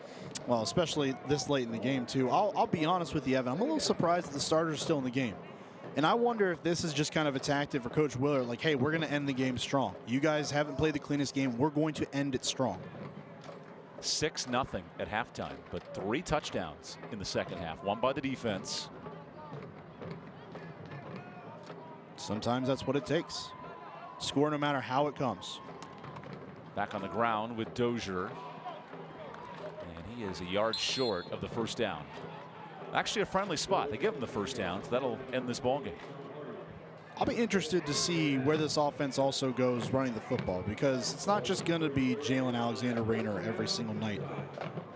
But this running game, led by Trenton Dozier, Lawrence Riggs as well. We haven't seen him at all tonight, but this is a rushing team that, if they can get it going on the ground and open up the air attack, when you've got weapons like Brown and Connor and Holland, Christian, all those guys, Tyson Wolf, I mean, we're talking about an offense that can attack you in multiple facets and different ways with different players. Led by that quarterback, Jalen Rayner. And for more, we go down to Rebecca. Well, you guys are mentioning quarterback Jalen Alexander Rayner, and this week via Zoom I had the chance to talk to him. You can tell he's comfortable in his own skin. He's calm, cool, collective, yet very well spoken. He told me as a leader, that's who he wants to be. Someone people feel comfortable around. If they have questions, they can turn to him and ask him anything. He genuinely wants to be that guy that people can rely on, not only on the field, but will be a reliable teammate and friend off the field too. And you could tell that on the sidelines as he goes around, talks with each individual guy, gives them a pat on the back. He's just that leader on the sidelines. And his team's about to move to 9-0. More importantly, Mark, clinch that #1 seed in the league championship, which is hard to do at any level. And to win the conference title tonight for East Forsyth, that's a positive sign for the road squad. Faced a tall task early on. A tough assignment coming into Glenn, regardless of the record. Coach Stevenson said you throw those out the window when you come to play together between Glenn and East Forsyth. And in this battle of Kernersville, the Eagles soar high tonight. East Forsyth takes home the crown. The Kernersville Cup champions, Central Piedmont Conference champions as well. 26-0 to wrap this game up. When we come back, interviews with the winning head coach as East Forsyth pitches the shutout. They move to 9-0 on the year.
Welcome back. Well, it was the battle for Kernersville. We're now joined by East Forsyth head coach Todd Willard, and at the half, 6-0. What flipped in that locker room that allowed you guys to get the win here today? Our guys just knew we didn't play a very good first half. We told them we needed to play like we usually do, and the guys did. Our defense played outstanding tonight and kept us in the game until the offense got going. Right here, this group behind you, third straight win over Glenn, third straight shutout in your season. What is the significance of this win? We're 9-0. We're moving on to the next week to play West Forsyth and try to win a conference championship. That's what it means. And what do you want teams to know about East Forsyth with this win? Hey, we're coming. We want to be 10-0. We're going to win again. I want to say hi to the Perry family, Perry Pearson, and them, that we're all thinking about you guys too. And what do you have to say about this crew behind you? These guys, man, I'm hard on them, but dang, I love these dudes, right? Well, here we go, the battle for Kernersville. They get the trophy right here. You guys enjoy this one. We'll send it back to the booth. What a great moment for East Forsyth at 9-0. And the reason why they won this game tonight is because of our Roan Law play of the game. East Forsyth really good defensively, and this play secured at the pick six. Oh, just a really kind of capping off a night where they were so good. Against the run, against the passing attack of Glenn, they were so good on the interception return here. It was just kind of a microcosm of their defensive effort here tonight. That's the R.J. Brown pick six, one of 2 turnovers. Roan Law, triad attorneys who are here to help. And let's focus on our West Salem Fairgrounds player of the game. It's Jalen Rayner Alexander, the quarterback. Big night on the ground running the football. I mean, just so electric. And we really thought that maybe he was going to throw the ball around the yard a little bit here tonight, but the underrated part of his game is running the football, and he was so good when he attempted runs here tonight. And you see the extension there for the touchdown. Threw a couple touchdown passes as well, but Jalen Alexander Rayner might be the best quarterback in the state, and he is our player of the game. 328 total yards for the senior quarterback. Let's take a look at tonight's West Rock scoring summary. Not a big first half of points. but Glenn missed a field goal, and then East Forsyth takes over in the 3rd and 4th. Again, so hard fought this game was on both sides, and East Forsyth had to earn everything here tonight. Glenn gave them all they could carry and all they could handle, but the Eagles just too strong, too fast, and too good here tonight. West Rock, your local leader in paper packaging and displays. Come join our team at jobs.westrock.com. There's R.J. Brown celebrating with the pick 6. The battle for Kernersville and the top team in the state, East Forsyth, flexing its muscle on defense in this second half. For Mark Covert and our talented crew here, My48TV, it's the Winston-Salem Fairgrounds Friday Night Rivals Game of the Week, presented by Roan Law. As a reminder, we'd like to take a moment and thank all of our sponsors who make this game possible. We also like to thank Capital Metals and High Point, Cook Reynolds for their high end zone views, and a Mountain Fried Chicken for a great pregame meal. Finally, thank you for tonight's participating high schools, their admin, for their support of our Winston-Salem Fairgrounds Friday Night Rivals broadcast. Next week, our final telecast of the regular season, 7:30 next Friday, October 28th, for the Grimsley Whirlies. They host the Northern Guilford Nighthawks right here on My48. But for all of us here tonight, for Russell Jones, our TD, Lori Bates, our EP executive producer, Rebecca Fiorentino, Mark Covert, I'm Evan Budrovich saying good night from Kernersville. East Forsyth moves to 9-0 on the year. They're a win away from a league title after pitching the shutout. What a great night for high school football, and we say good night from Kernersville.